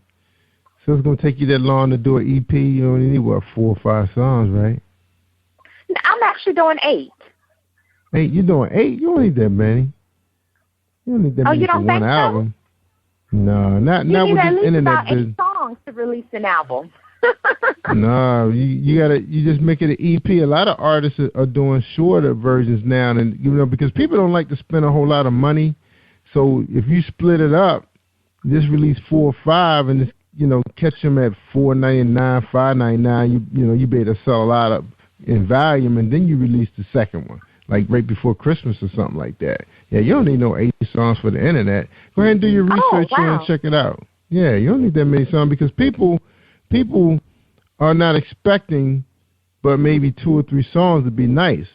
So, why waste your money in the studio when you can just go ahead and release 4 or 5, capitalize on that. All right, let's talk a little bit about marketing and promoting. Okay, now, let's talk about that a little bit. Now, you see what a lot of the mainstream people are doing right now, and them guys like Chris Brown, they release singles. You may not even hear about an album for a while. They just release the singles, keep the audience, happy, engage them. They call it engagement now. And since your music is so empowering, you can just hit them up like that, get them to get a chance to get to know you. You don't want to spend all your money up, doing studio work, when you can capitalize on singles and then do some nice homemade videos. Bam, hit them up like that, just so they can get to know you. And then spend your money when you say, okay, I got a fan. I got fans now. Then give it to them, buy it before Christmas so you can get that Christmas money. You see what I'm saying? I know you probably say, well, Jerry don't know what he's talking about. No, that actually sounds pretty good, Jerry. I'm trying to push my singles a lot before I actually release the full project. And that's why I put it up to the end. That's why I said by 2016 you guys won't be able to hear my album. You don't have to wait that long. Just give them 4 or 5 songs. I mean, I've been engaging people about this genre of marketing and promotion, internet business for a long time now. And even the authors have even trimmed it down. Them guys not releasing no 300-400 page books. They give them 130, 150 pages, and they turning a 500 page book into a trilogy when it should have been one book. And then they go ahead and sell them for anywhere between 99 cents to $4.99, and the fans are happy because they like buying up stuff. They like buying. You're talking about impulse buyers, and they spending money. Some of these people got 300 books on their Kindles. You see what I'm saying? Remember, they used to happen before. Yeah, people didn't never had no library, no 300 books before the internet came along. Books was costing what, $15 to $25? You just grab your favorite artist. Now people just buying up, giving people opportunities to be heard and be seen. Yeah, check it out. I'm definitely going to look into that. Thank you for that information, Jerry. Yeah, meanwhile, you can be actually putting your energy in doing some little tours so people get to hear the sound, do some videos, concerts, get somebody to record you in high quality and just let people see who you are, because I love your music. I mean, it's not that often that somebody can just, fall in love with a song in 3-4 seconds, You understand? Kimberly Bright said, Jerry crazy. Oh, really, Jerry? Wow, I'm so excited. I'm so humble. I really want a lot of people to get, I really want a lot of my listeners to feel exactly how you just said you feel when you hear my music. And you know what? That's what I'm writing. That's what I'm writing for, Jerry. I'm writing to encourage people. Yeah, I can't wait to hang up and see your video. I want to, did it create a positive energy in your studio, Jerry? Yeah, you are. That's what I'm trying to do. Create positive energy. You give that same thing off. Look, you get that same thing off, same energy off in your videos. People looking for the next Lauryn Hill and Erykah Badu. Remember, a lot of these people are crazy right now. They're not giving the fans nothing. I mean, people are hurting out. You ever get a chance, you listen to some of my shows. Like, all my shows start off, who is? And those people be telling you some stuff. Boy, I heard some stuff on this show. And from people's poetry. I was Dr. Phil, taking all this stuff in, trying to be strong. But see, people going through some stuff, Kimberly, and they need music to help heal themselves, because they're not going to get it from, just like you said in corporate America, those people was basically destroying your spirit. That's happening to people see, you got to remember, people don't have the talent that you have, that they can go out there and make a living off of what God blessed them with, or they don't know how, or they only know what they have. So they hear what you got out there, it's going to inspire them. It's going to wake something up in them, a sleeping giant. Yeah. Thank you. My hat's off to you. I'm so humble. Wow. I'm excited for you. I can't wait. I mean, if you ever get an opportunity, I want you to go out there and friend one of my friends. I'm going to give you this artist's name. When we hang up from the show, I want you to hold on, and I want you to check her out, what she's doing out there. I mean, she's killing them, but I mean, you right up there with her, man. Oh, wow. I'm excited for you. You're excited for me? Thank you, Jerry. So I am. I know that's I want you to come big, huh? Kimberly, I'm telling you, if you let me know. You let me know if you coming up the East Coast, because I tell you, that group I was just telling you about, those guys will entertain you. If you don't got no problem with cigar smoke, they would love to have you in the club doing your thing. Because basically you just perform off of your tracks. You don't really need no band or anything, right? Is that how it works for indie artists? No, I actually have some background singers.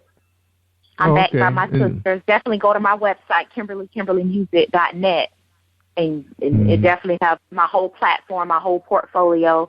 I am backed by 4 sisters. They're my background singers. But I also come alone as a soloist. So whatever that particular venue need, whether they want me to solo or want me to come with my whole band. Oh, you got a band too? Yeah, I do have a band, yes. Well, they did have a nice band, this past week. I don't know what that band ran, but I know they do perform in Blues Alley in Washington, D.C. The group out, so you can look them up, Jazzy Blue. And it might be somebody you want to network just to get an idea what's going on in this market here. Those guys don't mind sharing information, those kind of groups. You got Lori Williams out there. She's pretty successful. She's been banging the pavement for a while in the Washington, D.C. area. She's out there, too, under my friends, and she's a jazz performer. I'm not sure how people, one of the things that, be coming out of this show, and I watch on Facebook, like I seen a poet that posted why females poets don't support each other, the spoken word artists, and I know there was some battles going on out there back and forth with some groups that used to perform together. And then I'm seeing the same thing sometimes on Facebook with some of the book authors. They be hating on each other instead of showing love. They show support for a while, but after a while you got people who are taking off because things are happening for them. It's like it's their turn. Just like you said before, prayer does everything. God started giving you favor. It's your turn. And you can elaborate on a little bit more than that. a little more on that, what I just said? Because you were so good at that earlier. Oh, thank you. You're making me blush, Jerry. But it's true, right? Yeah, you're right. Yeah, that is true. So you excited? I am so excited, and I'm just getting started. I do have a long road ahead of me, but it's starting off already positive. And like I said, whenever you set that positive energy, you just can't fail. Like, seriously. Right. Purpose and positive, walking your purpose and create an atmosphere of positivity. And you cannot fail, seriously. That's right. They can't stop your train. They can't stop Kimberly's train right now. That's right. You are Jerry Royce Live. We worldwide. Now, Kimberly. Now, I'm your biggest fan right now. What I'm gonna do now? Since you're gonna make me wait till the end of the year for an album, you gonna be able to support the fan and put some more stuff out? Well, one thing I have a teaser of all of my tracks. So even before my album actually is released, I will right now have 4 tracks that has a teaser on SoundCloud. So if you want to just keep hitting the repeat button on that. That's how you can listen to more. You're wrong. But yeah, look for my album to be released. You're making me excited, Jerry. So I'm gonna try to push it, harder so I can get it to you guys a little bit sooner. Yeah, because people start when they come out here and they start hearing this stuff. They be like, Jay, where's this artist at? Where's you see your one video. Now let me talk to you a little bit more, Kimberly. We got time. All right, let's talk about the internet. How you gonna now? What are your fans base like right now? Do you have like fans that's like in the neighborhood, the family, the job, or church, or where are they right now? Besides the people like me who just discovering you right now from the show. Where are your fans? Well, my fans are definitely my family and friends, and I have a lot of fans that just happen to hear my song and they want to follow me. So I'm getting fans not just from family and friends, but from people that I don't know. So I'm creating that's what I'm doing right now. I'm creating a fan base where I am singing at different venues and churches and having people to follow me. And I'm not going to just tell you to follow me. I'm going to tell you to listen to my song first. If you like it, definitely follow me at Kimberly, the angelic vocalist on Facebook. Kimberly, angelic. That's right. The angelic vocalist. Yeah, because I pulled you up. I searched for you, and I saw Kimberly, and I figured that was you. I didn't know your name was that long, the angelic vocalist. You got to talk about that. You got to make stuff simple for people. It's too much to remember. Well, Facebook, you can just type in the angelic vocalist. Yeah, but it came up when I put Kimberly. My personal page is actually Kimberly. So, yeah, that's why I'll just go ahead and refer you to my site, KimberlyMusic.net, and you can click on the different links, and it'll get you right to my fan page and all of that. Yeah, that's awesome. So you excited? I'm very excited, and at the same time, I'm very humble. And the only person I can thank is God. And I definitely appreciate you guys listening and allowing me this opportunity. Thank you so much, Jerry. I really appreciate you.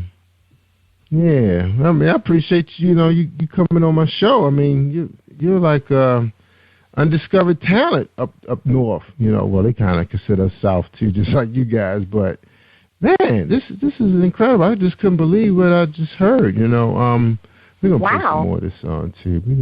We're gonna play a little bit more. All right, this is gonna be our little commercial break right now. So we're gonna listen to you again. When we come back, you got to tell us where people can find you. Live. Because after this, man, people gonna want to hear some live stuff. I'm telling you. All right, hold on, Kim. I'm just going crazy in here. People are saying Jerry acting crazy because he was at a jazz show. He can't get enough. All right, here we go. Kimberly, I want to be yours. All right, y'all, here we go.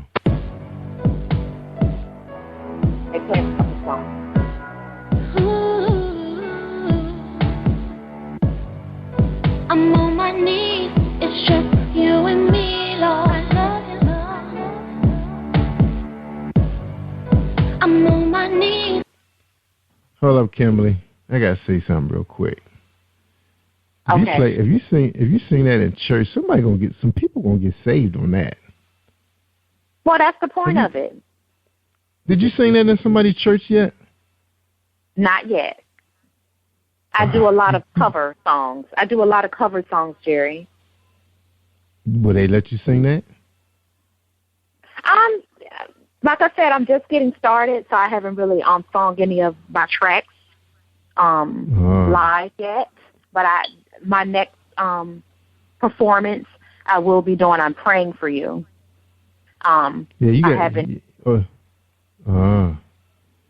Well, I thought you were saying you was praying for me that I can hold tight and show some patience.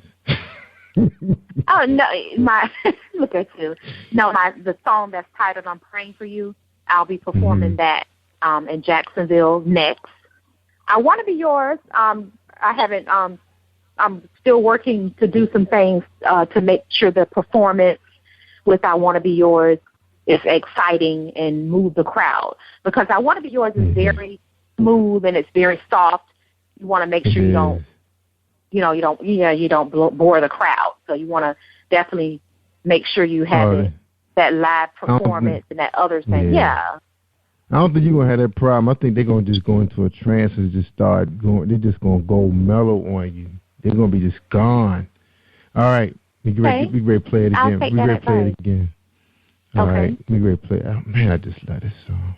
Hold on, everybody. I know y'all probably tripping on Jerry Voice Live, but I'm crazy about this. I must be a groupie now. Hold on. Here we go, Kimberly. One more time, y'all.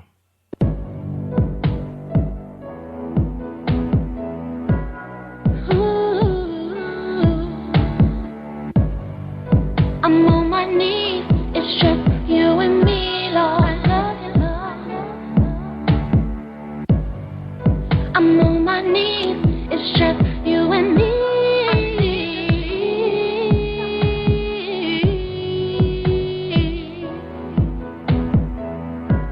I love you, Lord. I'm on my knees, trying to get through, Lord. I'm on my knees, trying to get through.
Kimberly.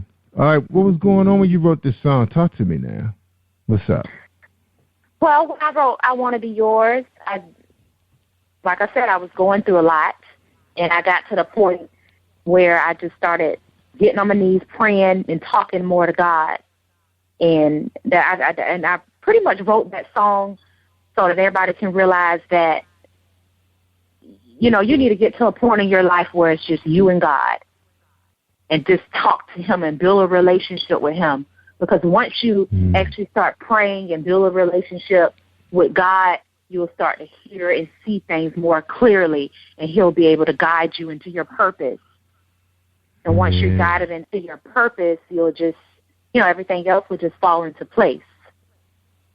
So that's, I was going through a lot, and I just started talking to God. All of a sudden, these lyrics came to me, You know, like sometimes you be like, God, do you hear me? Do you hear me, God? And I'm like, it's just you and me. Talk to me, God. Bring me out of this. And I got to that point, and I just started hearing and seeing things more clearly. And ever since then, and that was actually that was the first song I wrote, actually, and recorded. And ever since then, I just realized, you know, I had an epiphany. I built a relationship with God, and now every time before I write my lyrics, I just get on my knees and start praying, and then I start singing, and then I start writing, and then I start recording. Yeah, that's right. Woo, Kimberly. Now, where can people find you? You know, when they're going to hear you? When the breakout performance? What's up? Any dates yet? For my next performance, it will definitely be in May sometime. The date have not been released yet, but if you follow me on Facebook, The Angelic Vocalist, you'll be able to see my upcoming shows and performances. And y'all hit the like button. If you like what you listened to tonight, definitely hit the like button on my Facebook page and follow me. Hit it. You can also follow me on Twitter. On Twitter, yeah. Twitter. Kimberly. Now you got that one video. So what are we seeing in the video? I haven't looked at the video yet. What are we seeing in the video? You just see me meditating. I'm meditating and I'm walking the beach and I'm just talking to God. Just I want my song to kind of get off a vibe of, I don't want to say R&B, but kind of like that jazz and soul type vibe where you can, where anybody can listen to it, not just somebody in church, but anybody can listen to it. That person who's going through it, that person who's smoking cigarettes, and maybe it'll help them put the cigarette down. You know, just talk to, you know, just, I don't want to discriminate. I want everybody to relate to my music. That's why I filled the atmosphere with, you know, the genre with jazz and soul music and not gospel. But what you will always hear is an inspiring message. Definitely there. All right, now, could there be a remix? You know, I mean, you like really hitting it hard. You know, yeah, actually, I'm sorry, go ahead. No, you go ahead. I'm sorry. No, because I could really see you really taking that even further, you know, with the deep screaming lyrics, you know, like really taking it, like, you know, like a Mary J. Blige thing. You know how she does it, you know, her last big hit. I think she did a remix and took it to another level. Even that joint she did with Sam Smith, where they did a remix and took it to another, like a club beat, you know. You know what I'm saying? Oh, okay. Yeah, I haven't considered that. That does sound pretty good. I know I did rewrite I Want to Be Yours. So my album will include the actual first I Want to Be Yours and also the remix. So actually what you're listening to is kind of a remix. Yeah. Yeah, that song just got so much to it where it could really take people. Because I remember seeing, you know, sometimes people do their live versions different than their, you know, like their club mix or whatever they call it. Like real. Because I've seen Mary J. Blige do that a couple of times. So you'll hear her radio version, then her live version she performs. She really takes it there where people really be feeling it. You know, I can never remember that song I really liked by her, but she really was taking it there. And that's why I haven't performed. That's why I haven't performed I Want to Be Yours yet, because I'm actually working to do that, to bring you more in the performance with I Want to Be Yours. Now, how come on your bio say you got a video entitled I Want to Be Yours? What does that mean? Because the video a snippet is on YouTube. Oh, of it that has song. not been fully released yet. Gotcha. So the video will be released by this summer. You can find that on YouTube. And like I said, follow me on my fan page, and you'll be able to get more information as to where else my video will be at. All right. And y'all heard her first. Am I your first Kimberly podcast? No, you're actually my second. Oh, man. I missed it by that much, huh? Yeah, by that much. Yeah. Yeah, right, you're actually you're my second. All right, okay. All right. Well, I'm probably your biggest fan, though. But anyway, next to your husband. I appreciate you. Yeah. Well, we can ready to take a break. When we come back, we're going to get your final thoughts. Okay, sound good?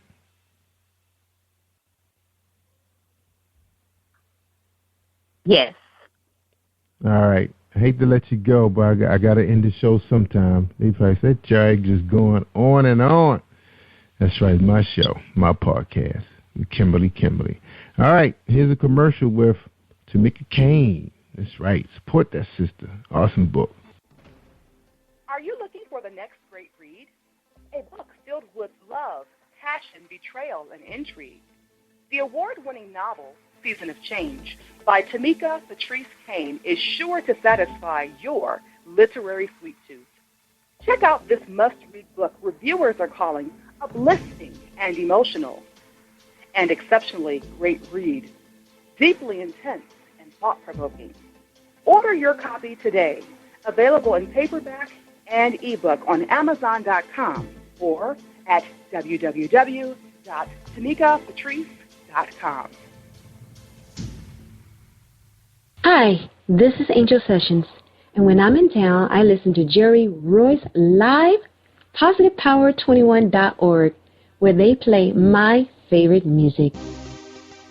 All right, we back with Kimberly and her big hit, going to be a big hit, I Want to Be Yours. All right, we got the two of her singles. You heard I'm Praying For You, which is also another one of my favorites. We can't wait to see her get out there and how the world take her in. All right, Kimberly, ready for your final thoughts for tonight's show? Yes.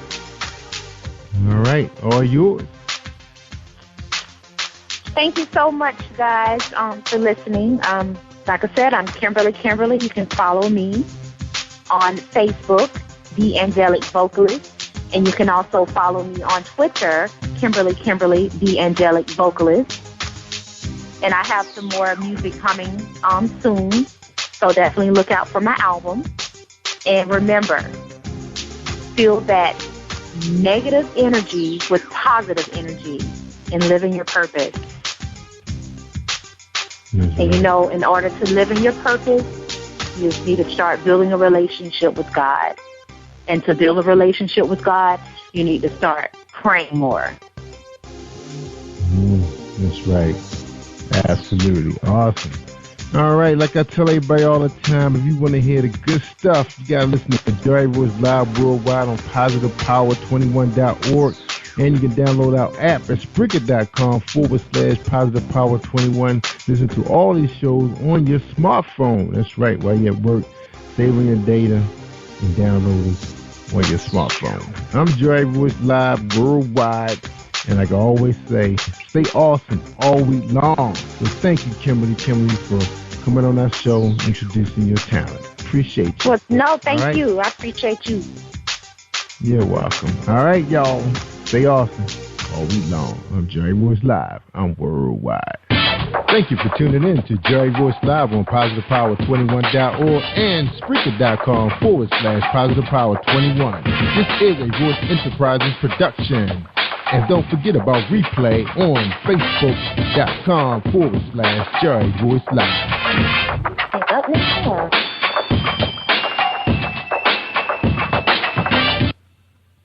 All right, y'all. You are listening to Jerry Royce Live Worldwide Podcast.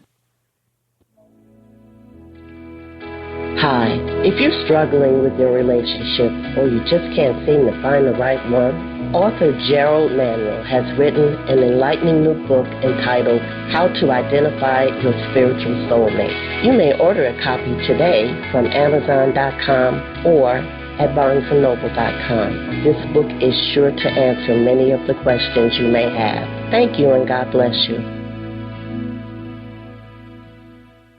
I'm Darrell Freeman Jr., author of Betraying My Father, Remember My Name, Reality is Always There, and A Dreadful Day.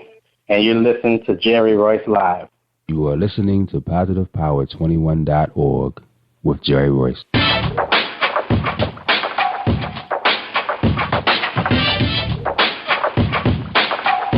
What up? It's your boy Kano Kingston. Hi, this is Angel Sessions. Hey, this is Pat. Hi, I'm Teresa Cowell. Hi, Jerry. This is Iowa Sandro Carter. Hi, this is Phil Powers. Hello, this is Teresa Bobby with Jerry Royce Live. Hi, I'm Philip Byrne. I'm live on the Jerry Royce Show.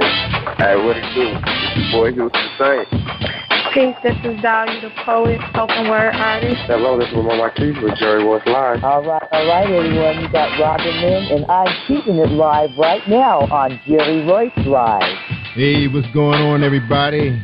What's up? This is award-winning podcast with the greatest podcast on earth. Thank you for stopping by.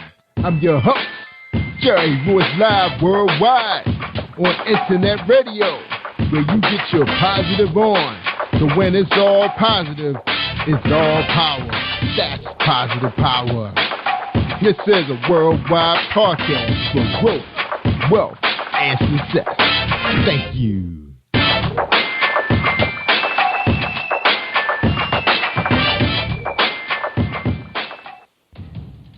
Think you know how drugs get in those little brown bottles? Think again. Set in the green hills of western New Jersey, inside the gilded halls of power of a U.S. pharmaceutical company where decisions are worth billions of dollars and human lives worth less.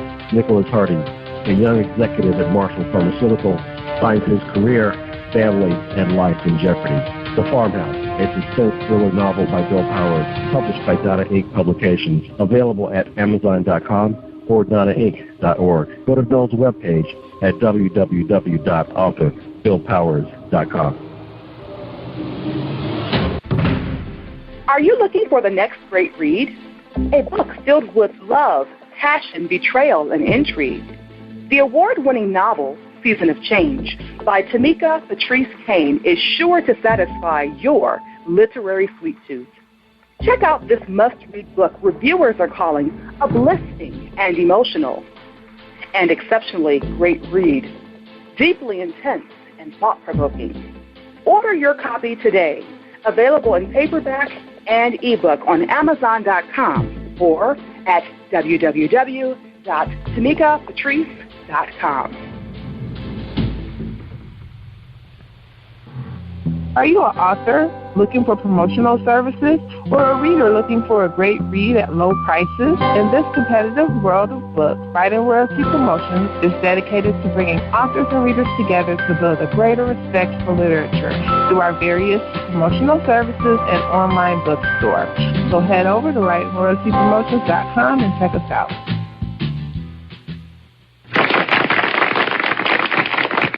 Thank you, everybody. Thank you for joining us, and welcome to PositivePower21.org. I am Jerry Royce Live, and you're listening to episode 337. That's right, 337. And my special guest tonight is Darrell Freeman. That's right, and tonight he's here to talk about his book, Betraying My Father, and he's here to talk about his stage play that's coming soon. So hold back, relax yourself, and let's hear a message from our sponsor, Reese World Publishing. Hold tight, everybody.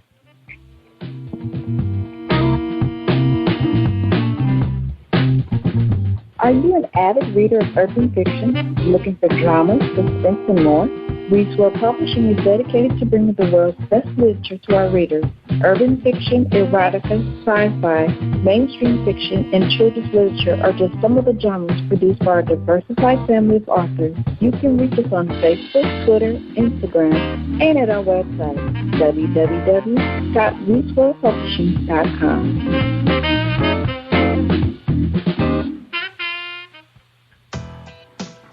All right, everybody. We're back. All right, we're going to read Mr. Freeman's his bio. He was from Crowley, Louisiana, 33 years old. He attended Crowley High School in North Texas, Job Corps.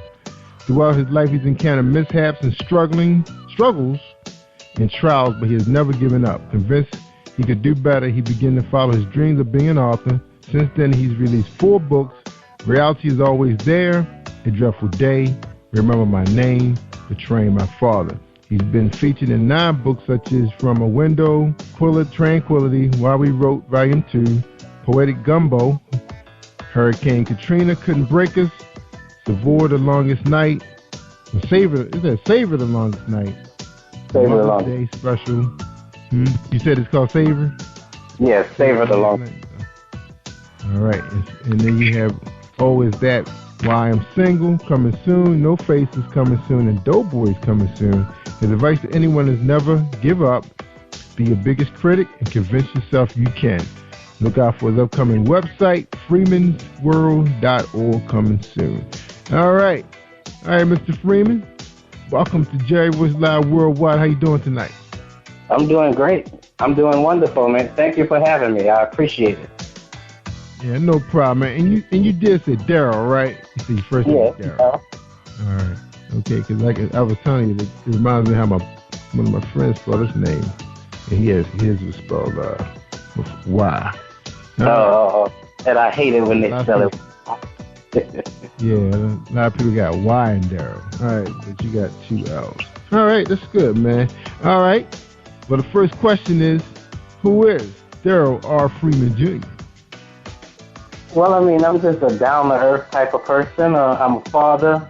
I'm a true believer in God, domestic violence advocate, and, just someone looking to do better for himself and help strengthen our community. That's basically it in a nutshell. All right. Sounds good. All right. Now, we know, you've been living 33 years. There's a lot more to you than that. But it's no problem, man. Everybody's so humble these days. But I've had some people that went almost 20 minutes, man, on their bio. Oh. So anyway, bro. So tell us a little bit about yourself, man. We know you're an advocate, for domestic violence. We're gonna find out why. But tell us what type of student were you in high school? What type of kid were you? I was basically I was like an average C student. I was easily distracted, I really didn't take things seriously, but I did,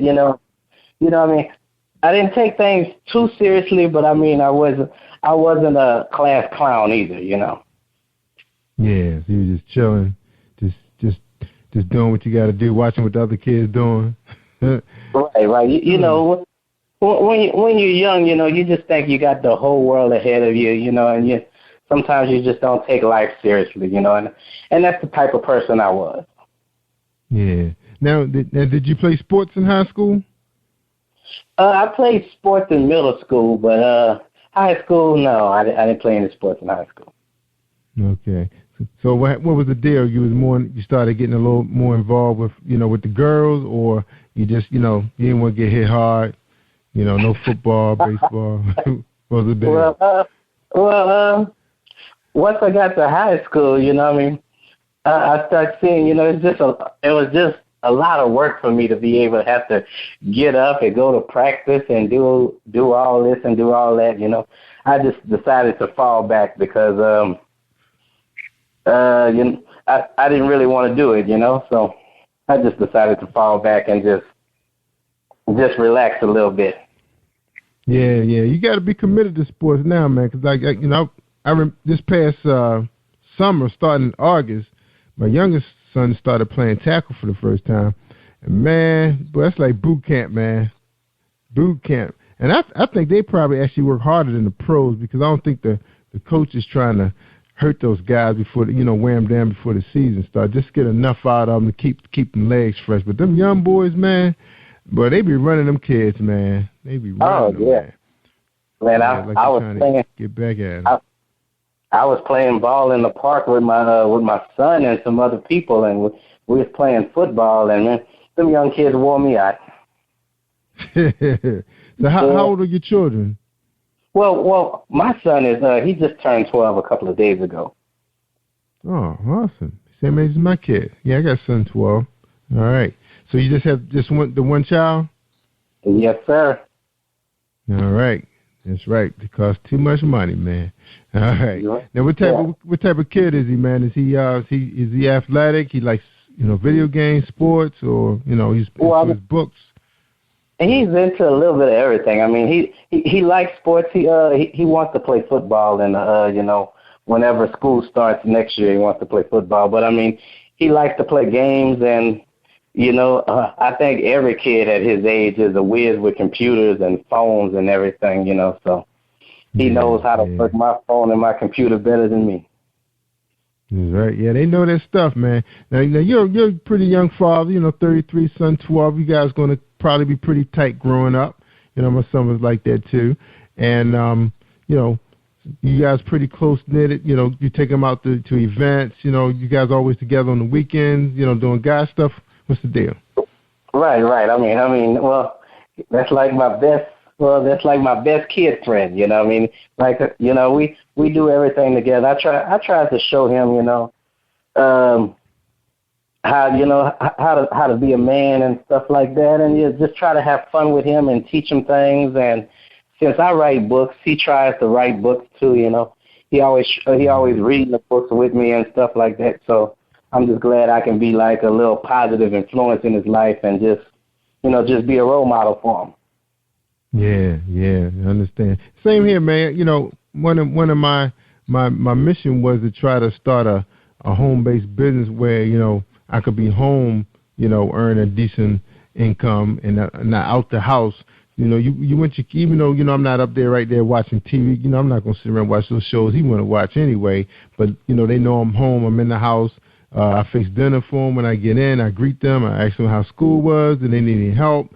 Any projects, a lot of times they be springing stuff on me at the last minute while I'm broadcasting, So it's like, hey, y'all. And they help me out with a lot of the studio stuff, any administrative work I need done. And they want to learn the business, some other areas we're trying to move into when it comes to recruiting talent and, producing shows. So they, they involve him and my daughter. My daughter's 15. So it's exciting, man, when you can have kids like that you can be involved in. Now, like your son, his friends, what kind of friends does he have? Are you involved with the parents? Do you understand, their makeup?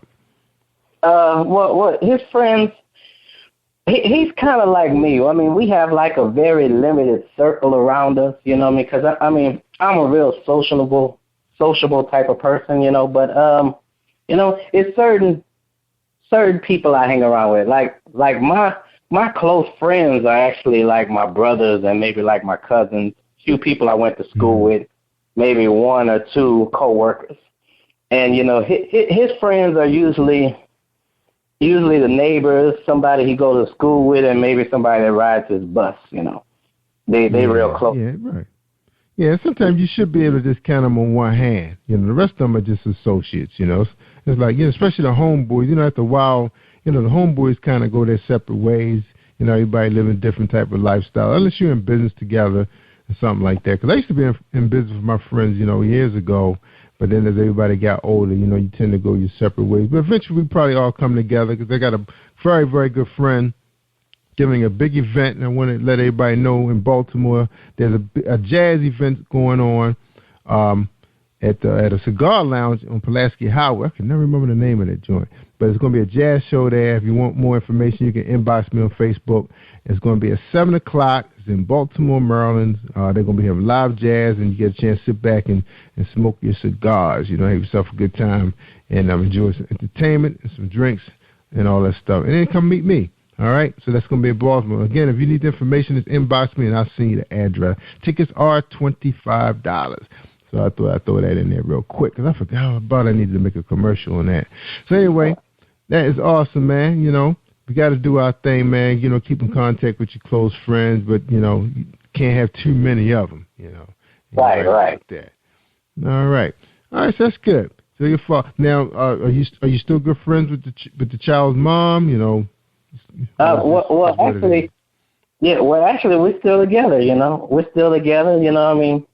I come home to my family every night. You know what I mean? Oh, get out of here. Okay. You know? So, I mean, are you guys married, or y'all just, just still courting? I mean, not courting, but go together. Well, you know how that goes these days. But I mean, we are working towards that. We are working towards that. But I'm not the type of person that's just gonna marry somebody because they're pregnant or because we've been together for a while. I mean, I want to make sure this is. I want to make sure this is what we both want, and that we're moving forward together. We're not trying to drift apart. We're moving forward together. So. All right. So are you guys living together? Right. Living together. Okay. All right. Well, you got to check out this book that's on my website, man. I had Pastor Gerald, man. You got this book on there called, and I mean, I'm only introducing you to this book because you said it. You want to make sure. He has a book out called How to Identify Your Spiritual Soulmate. All right. It's on sale. Good book, man. You got to check it out. I mean, here's some chapters on there say the first marriage hookup, why it's important to have the right mate, why is it taking so long, how do I know if this is the one, is it wrong for a woman to pursue a man, all that good stuff, man. So you got to check it out, man. I sure will. You're gonna have to give me that information again because I'm actually writing a stage play called No, I Won't Marry You, and I'm just, we're just discussing different issues about how come couples and individuals don't get married. So, I mean, that could be like a good, that book will really help with my play. Yeah, make a good reference book. Yeah, the book's called How to Identify Your Spiritual Soulmate. It's right there on PositivePower21.org for anybody. Yeah, I'm plugging stuff right now. I can't believe it already. And we still got 3 more minutes before we do our plugs. But anyway, I'm plugging that book because it's a good book, it's a spiritual book. And because you're in that situation right now, it might help you, to understand, what you're getting into. But, like you get a chance to listen to that podcast, Pastor Gerald, he gets into a lot of that, the fact that he's not telling people not to get married, but, you just need to know what you're getting into spiritually. He covers some really good topics in the conversation, too, that you definitely probably want to hear. Anybody out there single, same situation, Mr. Freeman's in, you may want to check out that podcast. And that's the podcast right before this one, 336. All right, 336. All right, guys, you listen to episode 337. We're talking to Darrell Freeman Jr. When we get back, we're going to talk about his Betraying My Father, his book, and also he's going to tell a little bit about a stage play, why he wrote it, and it's supposed to be coming out sometime this fall. Is that right, Darrell? This fall? Yes, sir. It comes out in November. All right. So have you already chose the cast? Can anybody try out or audition? Well, we already have our cast together, but we are looking for extras and like step-ins, just in case someone can't do it. We're looking for replacements. So. Oh yeah. Okay. I didn't know that. I didn't know that they go down like that. After I was looking at Kim Whitley, her show.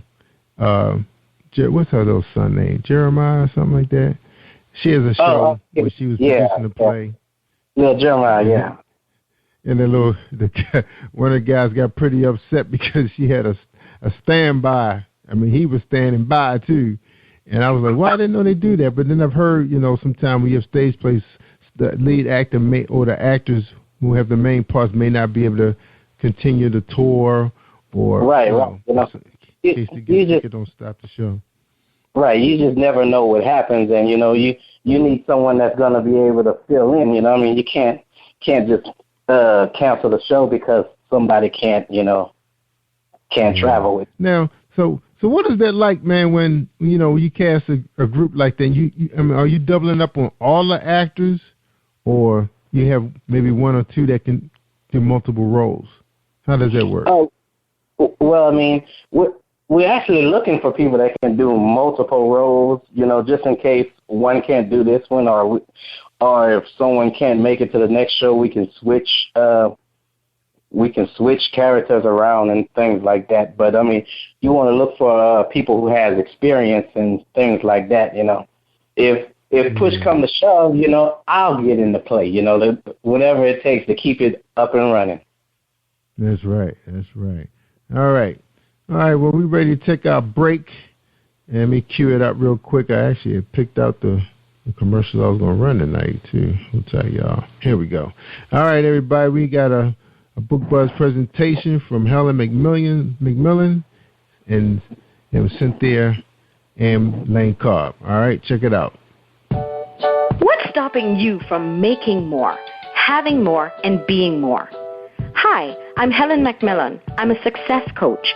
I can help you shift into your $1 million zone of joyful success. Be your most magnetic, confident, and powerful self. The first step is to get my free ebook, 7 Simple Ways to Shift into Your $1 Million Zone. Go to www.yourmilliondollarzone.com and download it now. What happens when a man meets a woman who's everything he wished his girlfriend was? Is his girlfriend's unconditional love and ride-or-die loyalty worth dealing with in her baggage? Find out the consequences of a man's need of self-completion and learn a lesson that everything comes with a price. The Lesson by Miss Cynthia Blue on Amazon.com. Are you ready to discover your spiritual potential? This is Lane Cobb, spiritual wellness coach and owner of Straight Talk Coaching for Women, your source for enlightened and empowered living, offering products and services to help busy women see who they really are so they can be who they really want to be. Contact us at www.straighttalkcoaching.com or call 443-756-8391 to empower your spirit and achieve your full potential.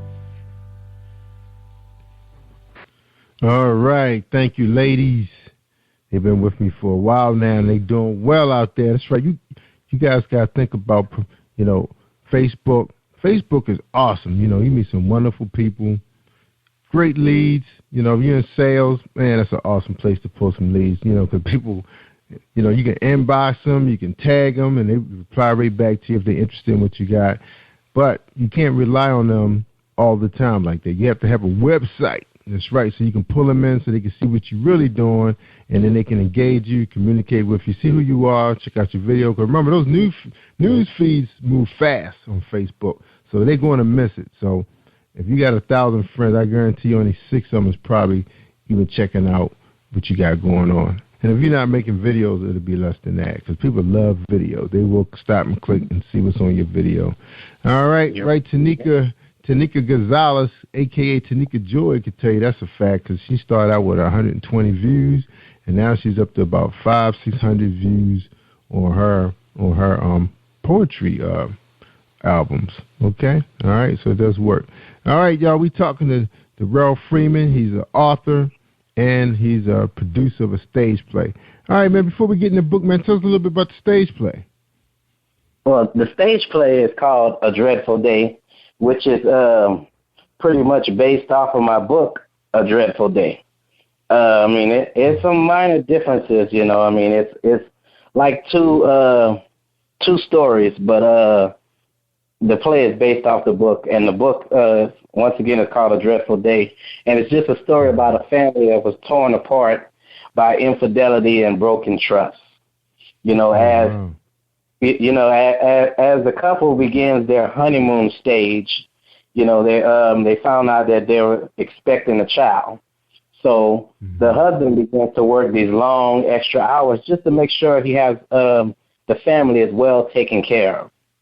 You know, while he's working these long hours, you know, his wife becomes bored and she begins to have an affair, and that affair produced a second child, you know, for obviously for another man. And she was thinking that this man is going to take her away from her so-called bored life.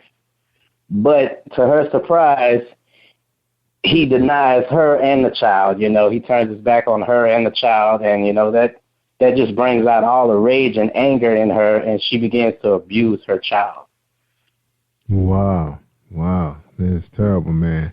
Now, speaking of abusing child, and you mentioned you're an advocate for, I guess, domestic violence, you said? Right. All right. How did you get involved with that? Well, I mean, growing up, I've seen a lot of violence, especially when it comes to relationships, couples, and things like that, and I've never been too fond of it, I mean, I really don't think, a man should be putting his hand on a woman, and I don't think a woman should put her hands on a man, what I mean? Especially if you so-called love or care about each other. I mean, you shouldn't be treating each other that way, So, so I just got with our local church, and it started this little program just to help us assist with situations like that. And domestic violence is not only abuse between a man and a woman, but when it comes to children, there's children abusing their parents and stuff. It's all different types of situations. There's more than one type of abuse when it comes to domestic violence. And I'm also writing a book about domestic violence, me and a few other authors of mine. And we're trying to cover every different situation when it comes to domestic violence, just to open people's eyes up about that situation, because a lot of people choose to ignore it.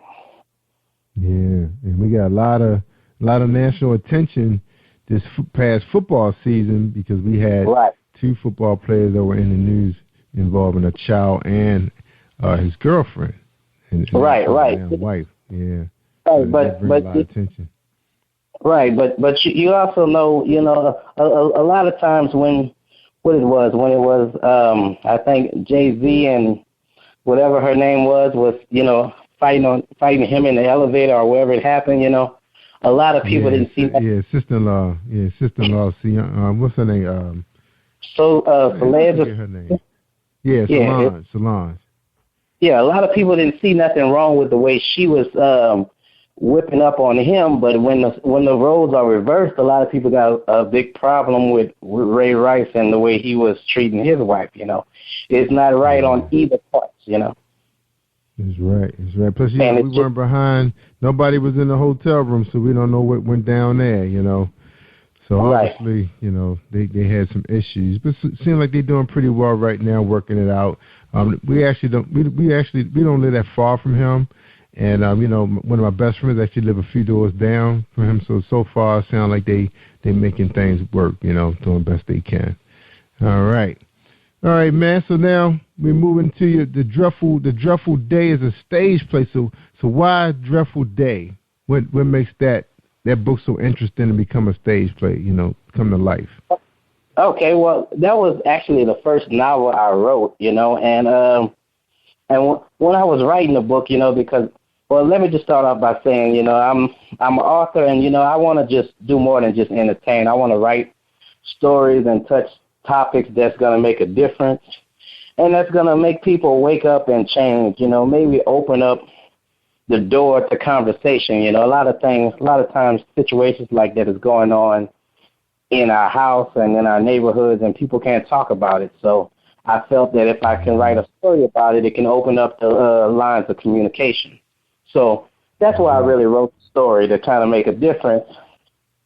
And also, had a tragedy happen in my life when I was a young teenager, and I just wanted to really talk about it, because as a family we never discussed what happened, and and a lot of times in our houses and in our neighborhood, we have situations that happen, and a lot of us just choose to ignore it or just cover it up, and it's not going to go away, and it's just bottled inside. You just got to let that out, and you just got to deal with it. Yeah, because I was going to ask you, what compelled you to want to get involved with this real deep subject. A lot of times when people do get involved, it's real close to their household, whether it was a sibling or it was an aunt that's staying because of a violent uncle. So I was going to ask you, what road that you went down that you saw this dreadful day? Oh, okay. The idea really came from a situation I seen on the city bus. A long time ago I was riding the city bus and I seen this woman who had 2 children.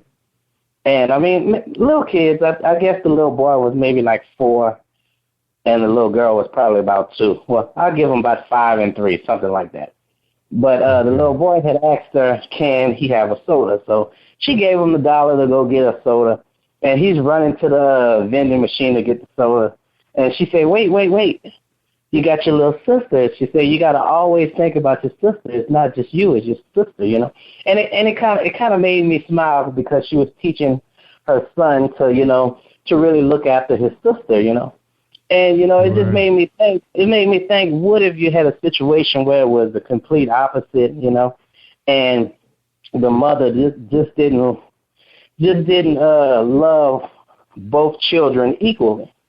So I just started thinking about it, and as I began writing, I started thinking about my childhood where I had a cousin of mine was killed at the age of 17 because, he had a situation where his mother was dating this man that really didn't get along with him, and he really didn't want to be a part of our family in general. Never came to any family functions or anything. But, this is only my opinion, I don't really know everything that's happening in the situation, but I feel like if you're a parent, that child is a package deal. If you're going to be with me, you got to accept my child. Point blank. Nothing else to talk about. And I felt that if she'd have pulled him on the side and said, look, this is my son, if you're going to be with me, you got to accept my child. And then you pull your child to the side and say, look, this is the man I want to be with. You don't have to like him, but you're going to respect him. And then y'all all spend time together as a family and try to bond together.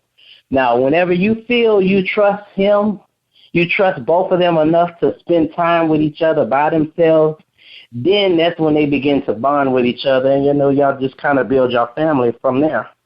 But that situation didn't happen. And my cousin felt that she chose her husband to be over him. So he moves out, runs away, however you want to call it. But he begins to start selling drugs and running the street life. And my mother had pulled him to the side maybe like on a Friday. And she told him that if he don't stop, he's going to be dead before he's 21. This was that Friday. And my cousin died that Sunday morning. Wow. And he told her, he said, I just got one more thing to do, one more deal to make, and then I promise I'm going to stop. But, it just didn't happen like that. And as I was writing as I was writing the story, that just came to mind, it just kind of got me kind of emotional and stuff, So I felt while I was writing the story, I felt it was only right for me to write the real reason I wrote the story, which you can read that at the end of the book of A Dreadful Day.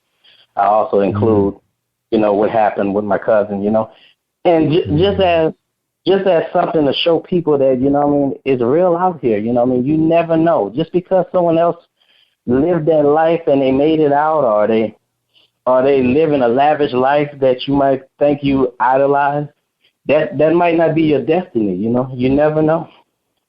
That's right. You're absolutely correct. Now, that's very emotional right there, man. Losing a relative to something like this, especially a mom that just confronted him.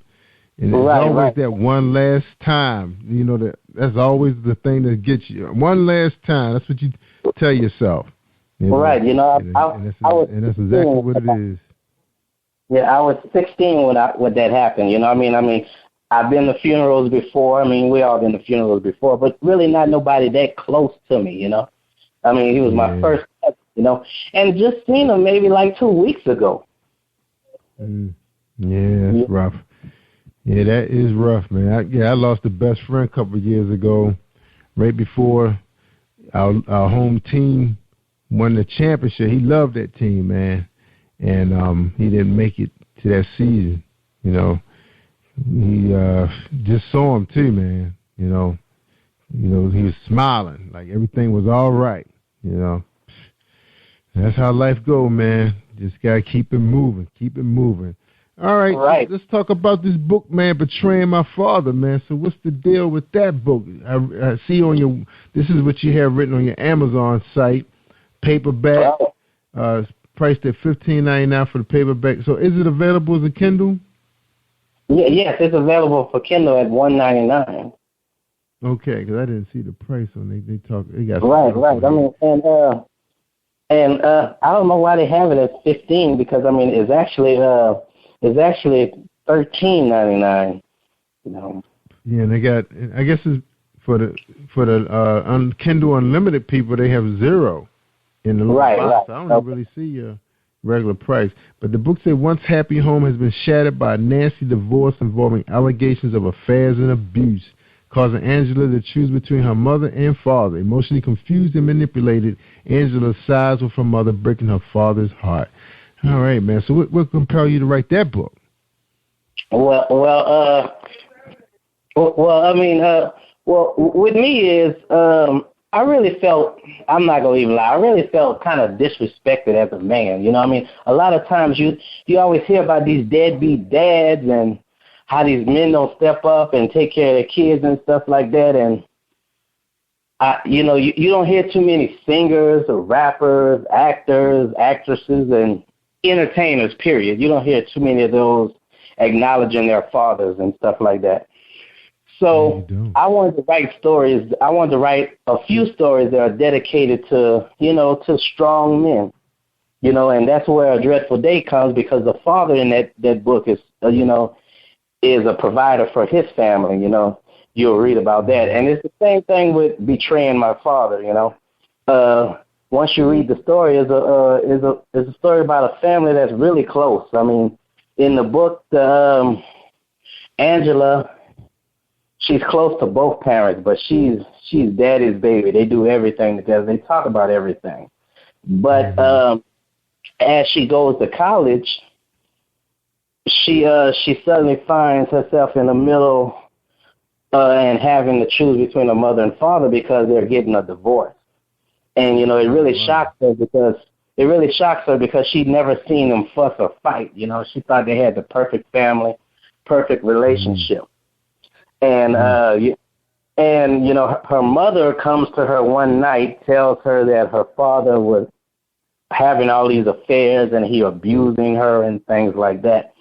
And Angela really doesn't believe her mother because she knows her father. And Angela is like, I'm sorry, mother, but you're going to have to